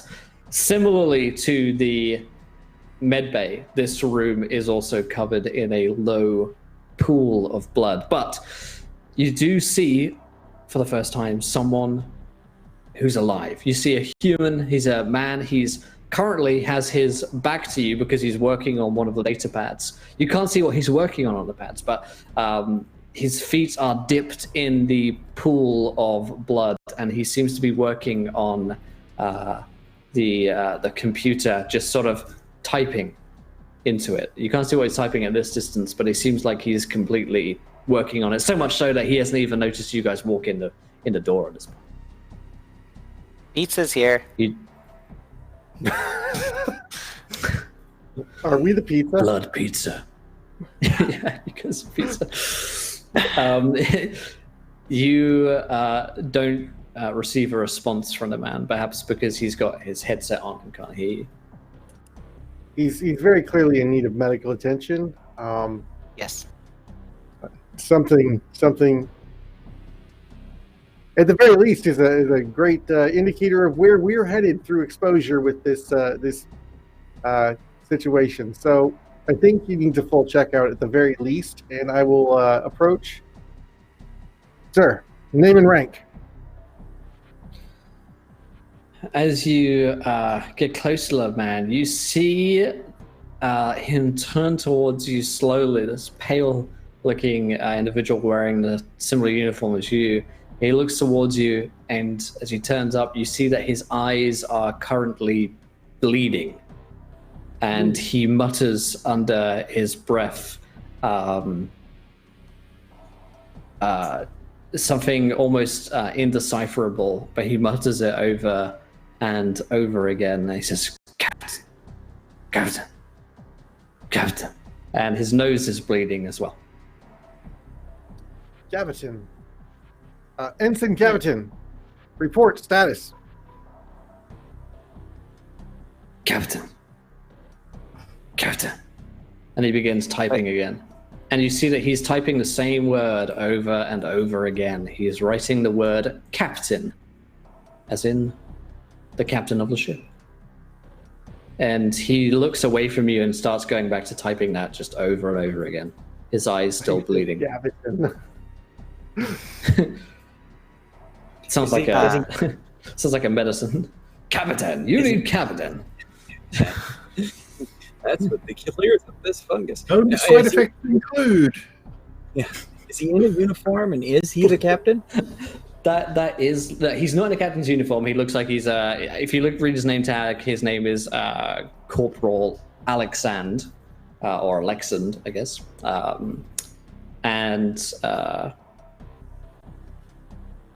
He looks quite. Doc, you've seen people that look like way gone before, and this guy is way gone. You're not even sure how he's really still alive at this point. Well, I didn't bring the extra large jumbo sample bag, so maybe a smaller medical sample. Put him in a bag. You start zip-locking this man up. Quarantine is for his own good. We got to Tupperware up this guy. Nothing to see here. Some saran wrap for this guy. So he seems basically non-responsive beyond turning and looking with missing eyes. That does seem to be the case at this point. The blood from his eyes is clearly a sign of the late stages of the fungus. According to Dr. Abraham, he probably doesn't have that much longer. He does seem able, at least, to sort of, if you say his name, he does look up at you. He does seem to be able to respond, although he hasn't been able to muster any other words at this point. It may be, there's no saving this man, that much is clear to you, but it may be possible to help him either along his way or help him speak by hitting him maybe some painkillers could work, or a shot of something. I've got just the thing. I've got just the thing. Opioids. Sort of put my arm up, and 3 needles extend out from my arm, and it's kind of thump my forearm here. I've got a special concoction for you, Ensign Alexson.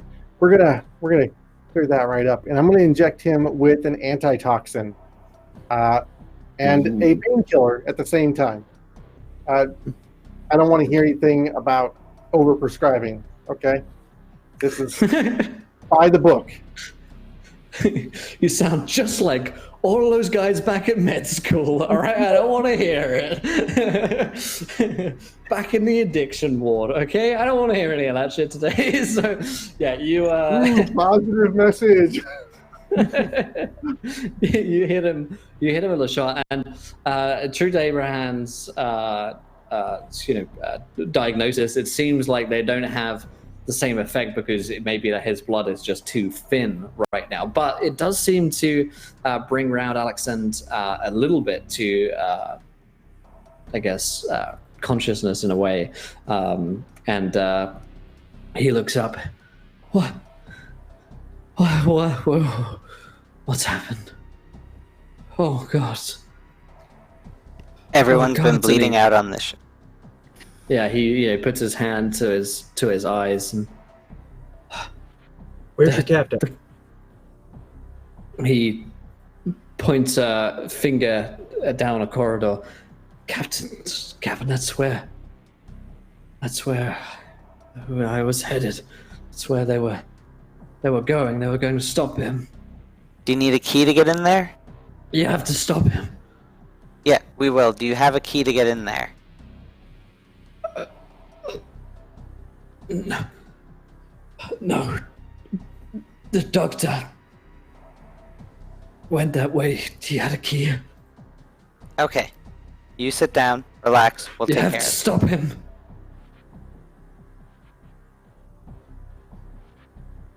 Okay. Ensign Alexson, we do have the people and the manpower here to take care of this. You just sit right here and rest, and we will we'll take a breather. And we have proper medical assistance on the way to bring you around and back to your full self as quickly as possible. You have to stop him before it spreads. Before you too. And then he his eyes roll back in his head for a second. The blood starts rolling down his eyes even more, and you watch as from every pore of his skin, this man begins to bleed red blood. And you watch as he slowly but surely sinks to the ground. And after maybe 60 seconds of this, and you know there's no saving this man, so there's no point trying, you see that his body is becoming, it seems like it's sort of disintegrating, breaking down even, and just leaving blood behind. The process is actually quite fast. It seems like the rest of the blood on the floor seems to be accelerating the process as well. Something in their blood as well seems to be breaking down the very cells of his body. Yeah, I will note suffice it to say, he's dead. under experimental medication number 13C that there is a potential side effect of liquefaction. It might be some small bias according to circumstantial influences. Certainly one thing is sure to you, Dr. Morris, you don't want to get any of this blood anywhere near you. My suit is exactly equipped just for this. I'm sorry. I thought I nicked myself for a second there earlier. Oh shit, I got a tear. Better take that one up real quick. At the same time, he's got like a pair of scissors in one hand and is just sort of gesticulating with it, like, here's the thing, like really close to everyone's fucking hazard suits.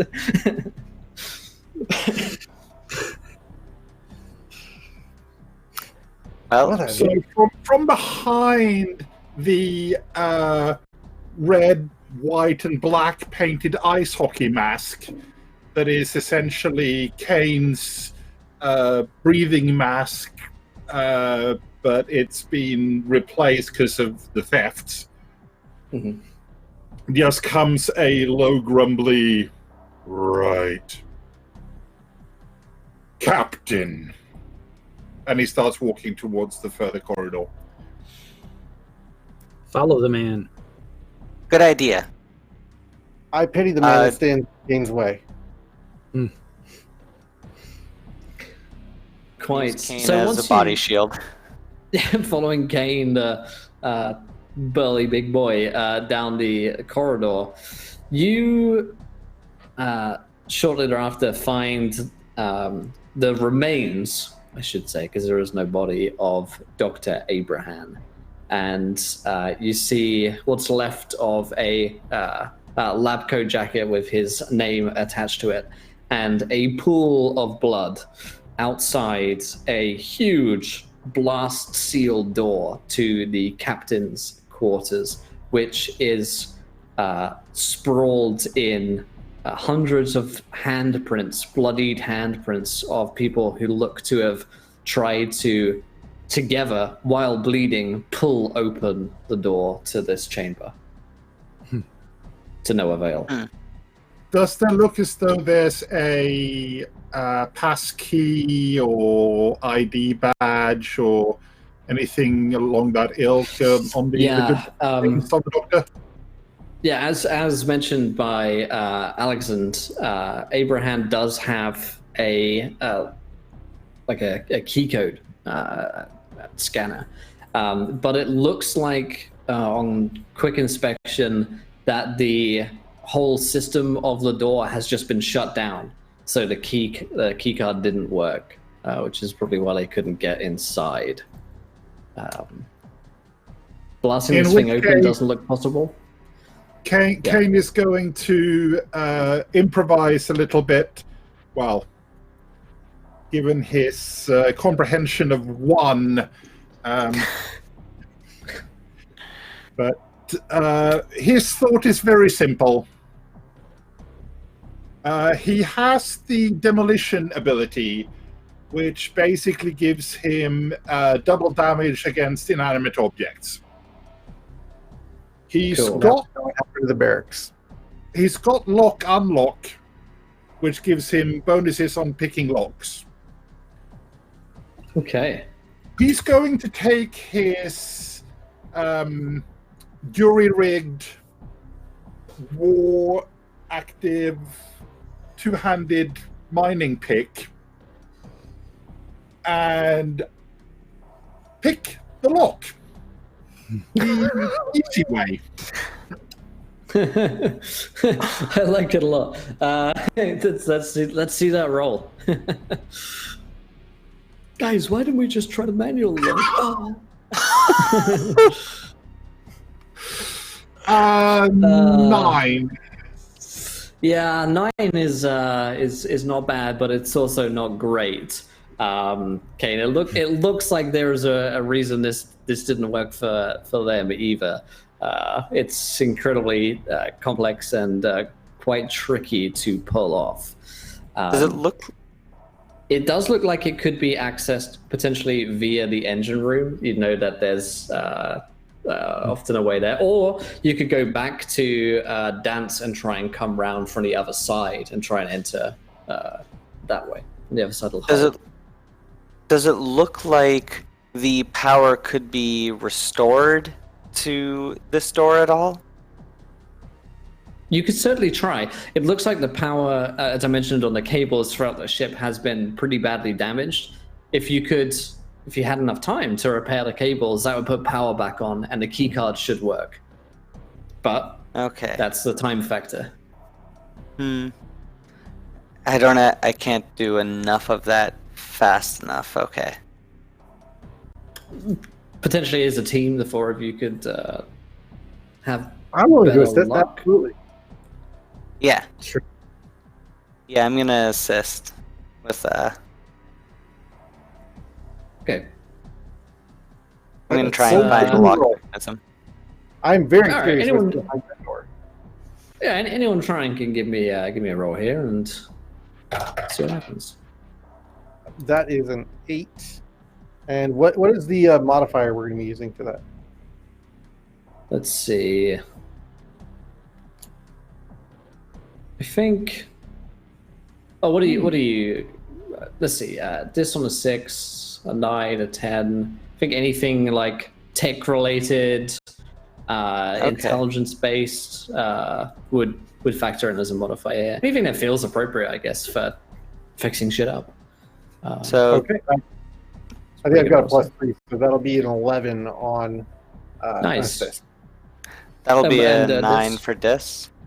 Nice. We've got 9, 9, 10, and 11. So pretty good across the board. a You 10. guys. That's a crit. Nice. Yes, you're right. Yeah, let's send all crits, aren't they? So together, you guys spend, I'm going to call it about an hour fixing up these cables together. And you work as a team. It makes it a whole lot quicker. But it is an extra hour, possibly exposed in this environment, which doesn't feel great. But after that hour, you cross your fingers, hold your balls for a second, and press a button, and the power comes back on. And you that just makes me think of that moment in Ocean's 11 where they don't have the battery and try to blast open the door. And it comes back on. You use Abraham's pass key, and with a little green ding, the sealed door rolls out of the way, and you look into the captain's cabin.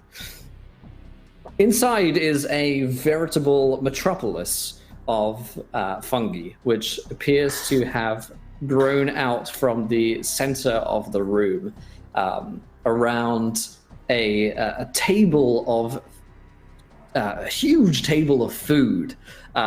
Truly sort of opulent amount of food was laid out here, it would seem like, around this table. And the fungus seems to have grown out from there. The room itself is relatively small, which makes the table look even bigger. And you see at the end of this table a huge, corpulent man in what looks to have been a captain's uniform, which has grown too small for his body, essentially. His body's grown out of it. And he too seems to be having grown the same fungus out from his skin as well, but he doesn't seem to have had the same effect upon him as the rest of his crew. And he sits there, and he appears to be stuffing his face with the food that's here, and eating the fungus as well. And you can just make out the name tag of Captain Marwin of the HMS Pyrrhus. And he hasn't even noticed you at this point. He's just eating. This is gonna strike first, since they have to stop. They have to stop the captain. Shoot. I'm gonna- Record this. Like, take a picture, basically. Is what Ken Jobu says. You just get Hold your on. fucking phone up and just take a hold photo. Selfie shot. Because I nobody's start gonna. I start taking a selfie and just fire at him. The sudden flash and listen to our presence. How far away is he from me? He's about 40 feet away. Okay, on the table. so 40 feet in, because they use hexes for this. Normally that's about 5 feet, I think it is, for the hex. 5 feet So X, that's right, yeah. Okay, so that's 8 hexes. So I have a total of +7 to hit. Okay. I just botched Dang. So you step into the room, take because I was a taking a selfie, selfie. and fire, and nothing happens. And the captain looks up from his feast table and says, "Who disturbs me? I'm hungry."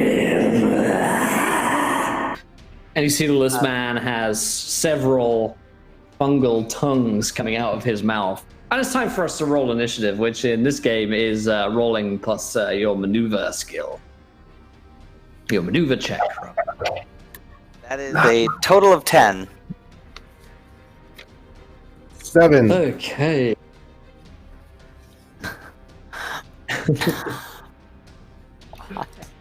Straight 8 for Kane. Okay, straight 8 for Kane, 7 for the Doc. And we can use our war devices, right? Yes. Yes. Well, I have one that's called the Ayatsu attack, which has a +4 to said maneuver, and it's a D10. Dang. Yeah. Yep. Yeah. All right. So 11. Cool. So I think Kenjabu, Captain Marwin, Kane, and Doctor go on at 9. So Kenjabu, your buddy sort of almost got the drop on him, and then dropped himself, and now the captain seems to be reacting, and you're the first one to move. All right, I will. And as part of that, it is a weapon. Just sort of appears from nowhere. It gives me a bonus to movement, and he's the only target available, right? That's correct. Okay, so I don't need the dervish move. I mean, your companions are here. You can shoot them if you want. So as Kenjobu flashes across the room, it's like streaks of like red, and then he has a giant sword from nowhere that he attacks the captain. And it does.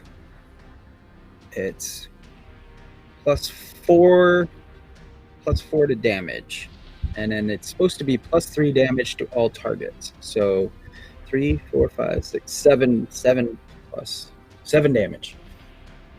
Unless there's a roll for damage that I don't know about.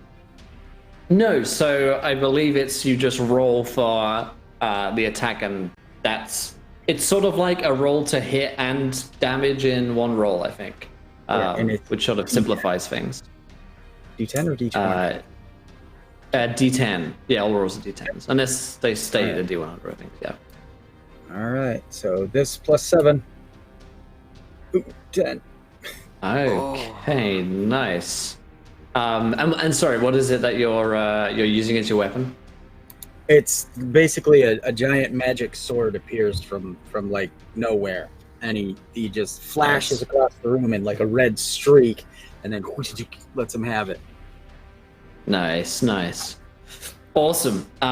This lashes off of Captain Marwin, who groans in pain and says, "Your flesh will be mine soon, too." And we'll swing on over to Dis, the noisy man. Okay. Seeing how that failed, he's going to set himself this time, enter into marksman's stance, and he is going to... I'm going to use one of my Aether to activate my enhanced augment legs, meaning that if I forgo my movement, I can add 1 intermediate rune for every 3 move I give up, so I'm giving up 6 move, so I'm adding 2 intermediate damage runes for an additional 8 damage if this attack hits. Cool. Very dope. So that is a 7 plus my attack of 7 for a 14. Nice. That's a total of 8. He was already that away. 12. 18 points of damage against his resistance as from his arm, as he thrusts out his arms, and fuchsia colored sound waves come shooting out in these high-pitched cacophonous screeches, just echo through the room and are all centered right on him. You fucking dubstep this motherfucker. And and he's not having any of it. He rolls back in agony, and I'm gonna actually say that the cacophonous sort of screeches are enough to sort of make him dazed. Just he's starting to be swept up in the layers of the sound, But nonetheless, it is his turn. He's going to move towards the group of you and try and lay out a swipe, but I see it. That's a nat 1. So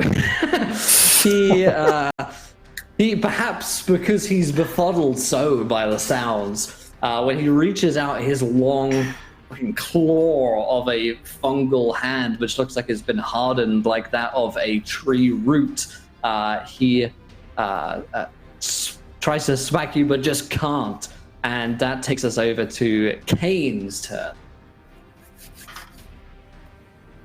Kane is going to move forward and bring up the horse trough from his back as a shield and go into Guardian stance.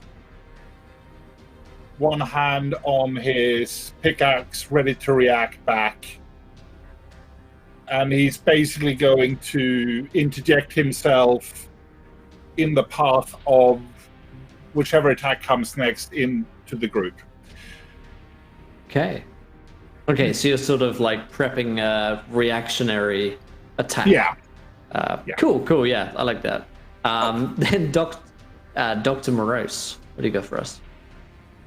Okay, so I am going to, from a small vial on my waist, pull out a small wriggling insect with 17 legs, and I'm going to hurl it at him. It is going to be a parasite. It will inflict potentially stamina damage cumulative every round and paralyze him. Theoretically. I like it a lot. Theoretically, yeah. It does, because I'm going to try and use the take aim feature, though, because I want to target his neck, which will make it basically a difficulty +1. Why am I grabbing a D20? It's because I was saying DC in my head. That's... yeah. Okay. So what do I need to roll, DM? So it's a D10 plus your, and I think for we say comprehension helps ranged attacks. Verdict. Yes, yes, comprehension for ranged attacks, essence for healing, vigor for melee. It's going to be comprehension. Okay, it's going to be a +4 for a total of 7. Okay. So not great.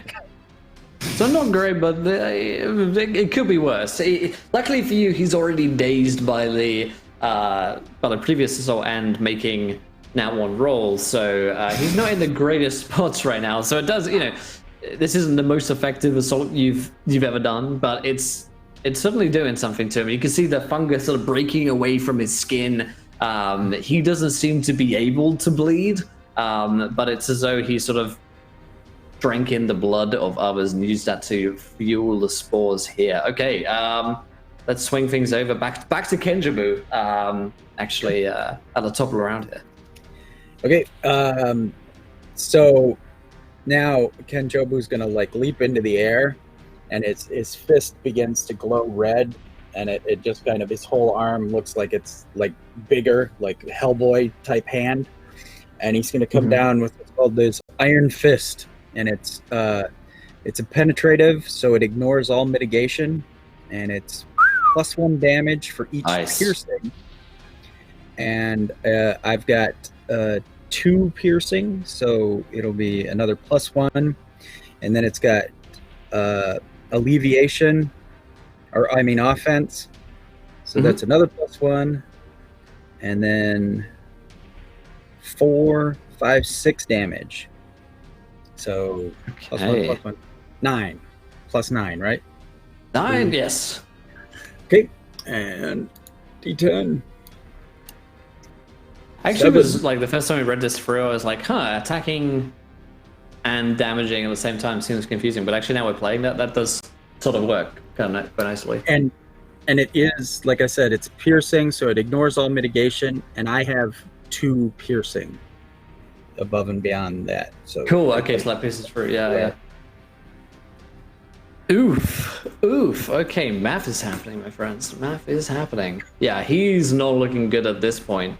And as Kenjabu drops the strike, we turn to Dis.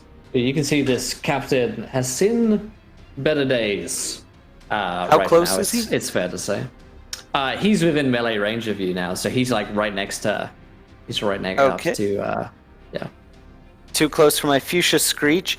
The aqua color is going to come back to my arms. I'm just going to belch out this heavy bass-like sound right into him, and just these heavy waves of blue are going to come out and smack into him. So that's a on the attack +9. Let's see if I can get that. 18. This is a critical, so I'm going to hit for double damage on this. So that is I've only got this for that. Okay, so that is 6, and because I forgot to even say that, so that's just going to be 12 points of damage as these heavy bass waves slam into him from point blank. You hit him with the power of the double bass, and when the bass finally drops, so does he. And you smack him with these reverberating waves of sound pain, which can be only described as, I don't know, every fucking Muse song ever. And as he goes down, you see that as he falls down, the fungus seems to start tearing itself apart, as though he was at the center of this body, this organism which was still alive, and cutting off the head of it seems to have had the effect on this fungus, where it's tearing itself apart. It's always imploding in amongst itself. The cells are deteriorating. And because the cells of the fungus are so attached to the ship itself, as the fungus is sort of disintegrating, burning away, so too is the HMS Pyrrhus and the walls which keep you separate from the void of space. And so very quickly, it becomes apparent to the group of you that leaving HMS Pyrrhus immediately is most likely the best course of action. The only one thing I will say, though, is that Captain Marwin does have a rather nice-looking captain's chest. Not on his body, on the ground, which looks like yeah, he does. Looking good. He's working out. Does he work out? Is he working out, Captain? He looks great.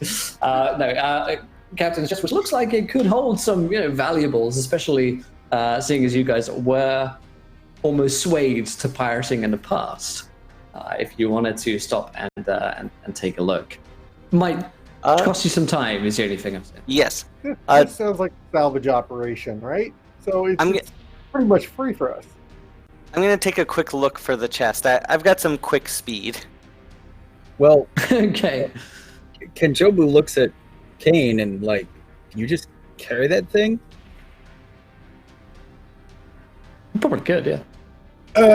Well, as it happens, Kane has a one of his wars is a utility backpack that's essentially a powered load-bearing rig on his back. So he just wanders over, grabs it, shoves it over his back, because it gives him an extra 50 kilo carrying capacity. That's so cool. Just starts trundling off. Now, admittedly, even without carrying anything, Kane is not the fastest person in the world. Right. Agility 1. So he starts to trundle back towards the ship. As It's fast like a as slow he rumble. would. But yeah, I was gonna say it's no slower than he normally goes. It just is still slow.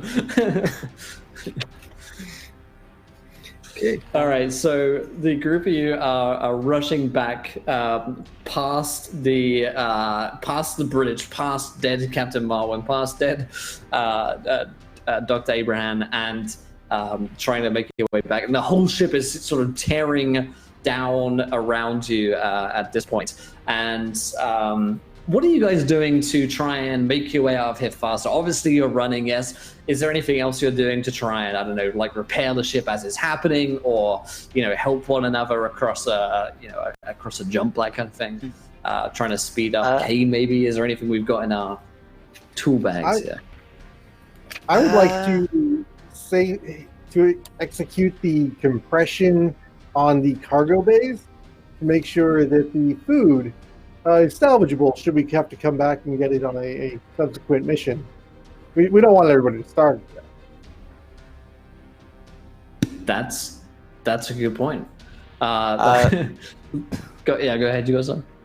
I was going to, as we pass through each of the areas that might have a blast door that would seal that section off from another, if that section were to go to space, I'm going to each time use an Aether to activate Restore, just so I can instantly repair it and just close it off behind us. Nice. Okay, cool. Yeah. So yeah, you guys are at speed along the way. I'd like everybody to give me a roll, whether it's athletics, you're trying to run out of here, whether it's you're trying to repair something along the way, to try and get your asses out of here. Give me a +6. 13 for repairing. Nice. That's a 10 for me. Hey. I'll call that a 9 for trying to stay up and not completely face planting in the blood puddles.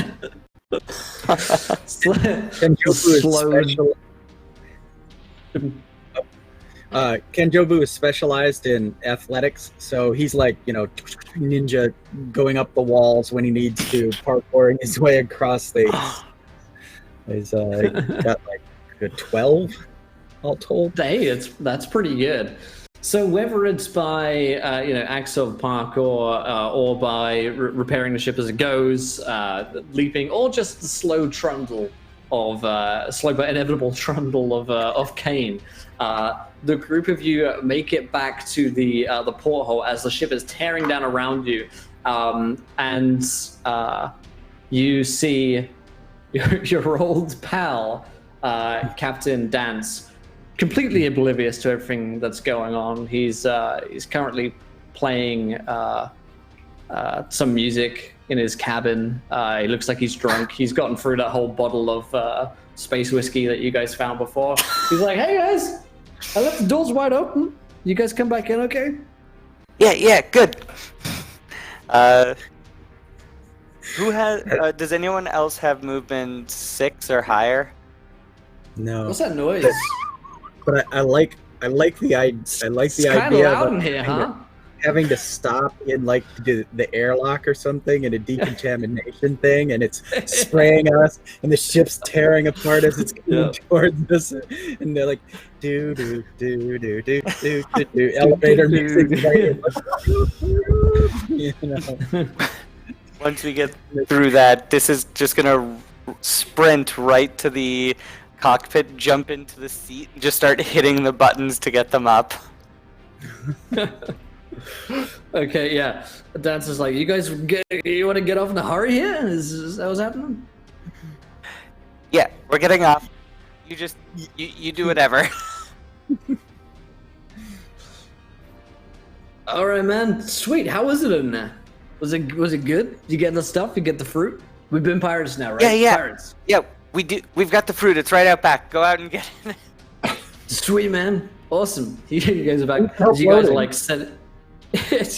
setting off, trying to get away from Pyrrhus as it's falling apart in the sky. Dan says, I got bored, so I went and had a look around, found a room. There was like a ton of blood in it. There was like a keypad with some blood in it. I went inside, and yeah, it's pretty crazy in there, right? What are they doing in there? Having some kind of crazy party or something? A lot of blood. Anyway, got some on my hands, forgot to put the mask on, and here we are. So pirates, right? Pirates. But first we need help loading. Would you please just... The crates of food are right outside. Sure. Yeah, bring it up here. I'll take I'm it. Actually, you take it. Ranked like this. But... RM, just press the red button and the ship will start up and we'll get out of here. Oh, no, the green one. Could be both.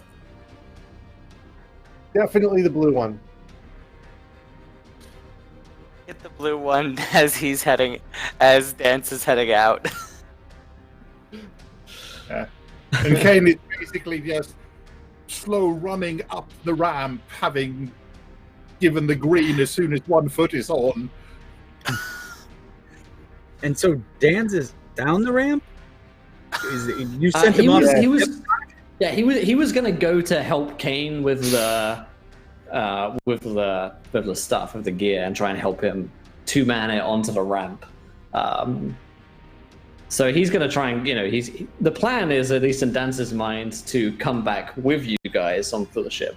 You're probably gonna need to, if you don't want him with you, physically stop him, because he seems like, through his sheer idiocy, he's just sort of running through the motions.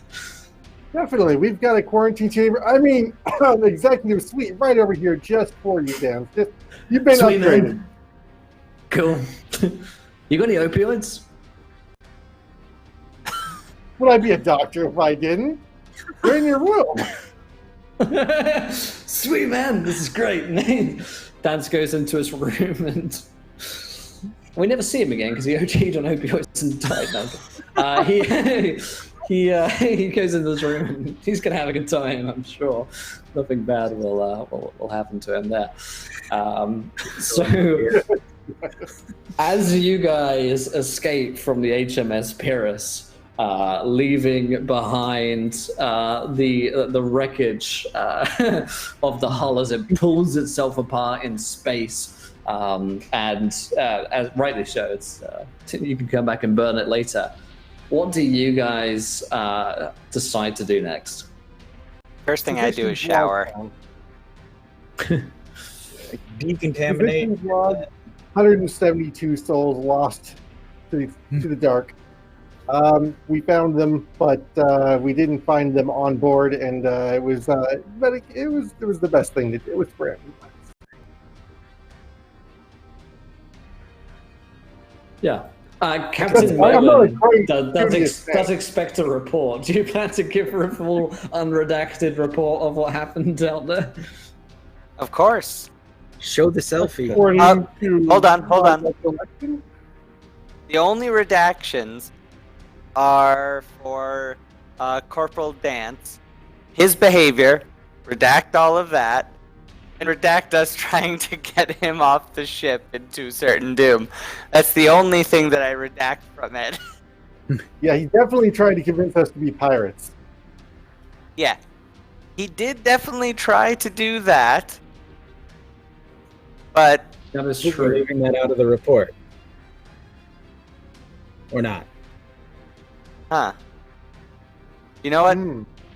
If we leave that, you're right. If we leave that in the report, we can't get rid of him. They'll get rid of him. So we'll take that out, and just say that he is very zealous in his duties. Promotion worthy, if you will. It might even be We need a better ship for the next mission. That's exactly what I was going to say happens. Like, you guys get back to Central Command, and Corporal Dance is just lauded as a hero and receives a promotion, becomes your captain, of your new unit, and he gets the recognition he's never really deserved, and finally graduates from spaceship school, while the group of you, of course, have solved the mystery of HMS Pyrrhus. This strange fungus, information of it will be invaluable to prevent future atrocities and disasters like this. And hey, bursting open the Captain Marwin's chest, you find more credits than you could probably spend in a lifetime. And Challenge where accepted. you decide to go next with that is for another story, I think, and for another adventure. But that is a perfect point, I think, to end tonight's adventure of the Advanced. Oh boy, that was a lot of fun. You guys somehow made it out. Congratulations, and boy, what a fucking fun time that was tonight. Can't believe you guys made it out, honestly, after everything you went through, and the ways you got there as well. But hey, turns out Corporal Dance was had your back the whole time, and through teamship and friendship, you guys made the dream happen. So congratulations, everybody. That was, my friends, for those watching, was the Advanced, which is on Kickstarter now. There'll be a link in the YouTube description if you're watching this back. I'll link it again here on Twitch in just a few seconds. If you enjoyed the game, go give it a back. We've been playing some early alpha rules today, and hey, even though these rules are an alpha version, we've been having a lot of fun with them here today. And with it being a setting agnostic sort of system where you can apply to anything, there's a whole lot of customization in this game when you really get into it. If you like to customize your builds, if you like to do a little bit of min-maxing here and there with your characters, and I think the war system from Advanced is a really good way to do that, because you can get some really powerful and cool and unique builds as well. It's not all cookie cutter. You don't pick a class and then just play that class. You make your own character, and that was really cool. So check it out on Kickstarter. If you like this show, let them know that you came from us. And yeah, but let's go around the cast and the crew. Did we enjoy it? What do we think of the system of the game? And where can we find you guys online as well? Let's start with Corey. How's that tonight for you, my friend?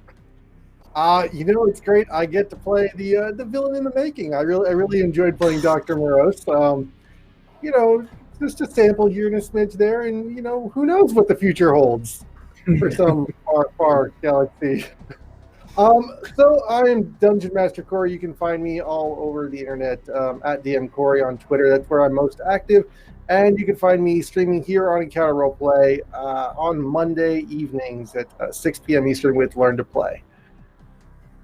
Fantastic. Amazing stuff. And Greybeard, how was that tonight for you, my friend? Oh, man. So, I didn't get into it until earlier today, and I was like, Space Monk, all about Kung Fu, and the war system is amazing. I was able to make some just killer moves, that just, and that's what you were saying was so cool about it, was you could just mix and match, and there's parts, lists of parts that you can put together. So if you really like that crunchy kind of, and use your imagination. I mean, we had a noise marine and a prospector with a trough shield and the doc with 3 injectors, and none of that was in the book. We all came up with that. That came out of our heads. So that was fantastic stuff. I loved it. You can find me on Encounter Roleplay on Sunday nights at 5 p.m. for Apocalypse When. And we are time travelers there, so come check us out. And I just might have a prop or two for that night too. Yeah, that's where you can find me. Fantastic, awesome stuff. And Staffen, you enjoyed tonight, and where can we find you online, my friend? Oh, tonight was a blast. Absolutely amazing team to play with. Thanks all. It's just to carry on the theme of this system really allows you to take an idea and take it to the max. It took me all of 20 minutes to just come up with Kane and make him as insane as he is. On Twitter, I'm RQ Staffan these days. I'm Staffan TJ everywhere else. And next up, I believe I'm back here on Encounter Roleplay on Thursday night for yet more space and horror in Nibiru. And we'll see if we manage to survive that one. Yeah, we're into a lot of survival space horror together at the moment, Staff, and it's a lot of fun. It's been great, fantastic, awesome stuff. And let's see, last but not least, Verdict. Same question to you, my friend. You enjoy yourself. Where can we find you online?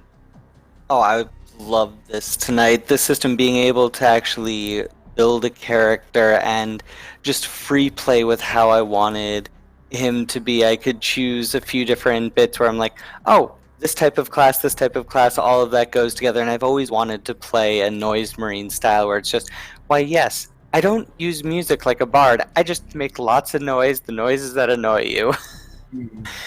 So you can, and that was just what I found fun. at first, because it's so freeform, it looks confusing. But the moment that you actually get into it and you start writing a few things down, it spells itself out so quickly.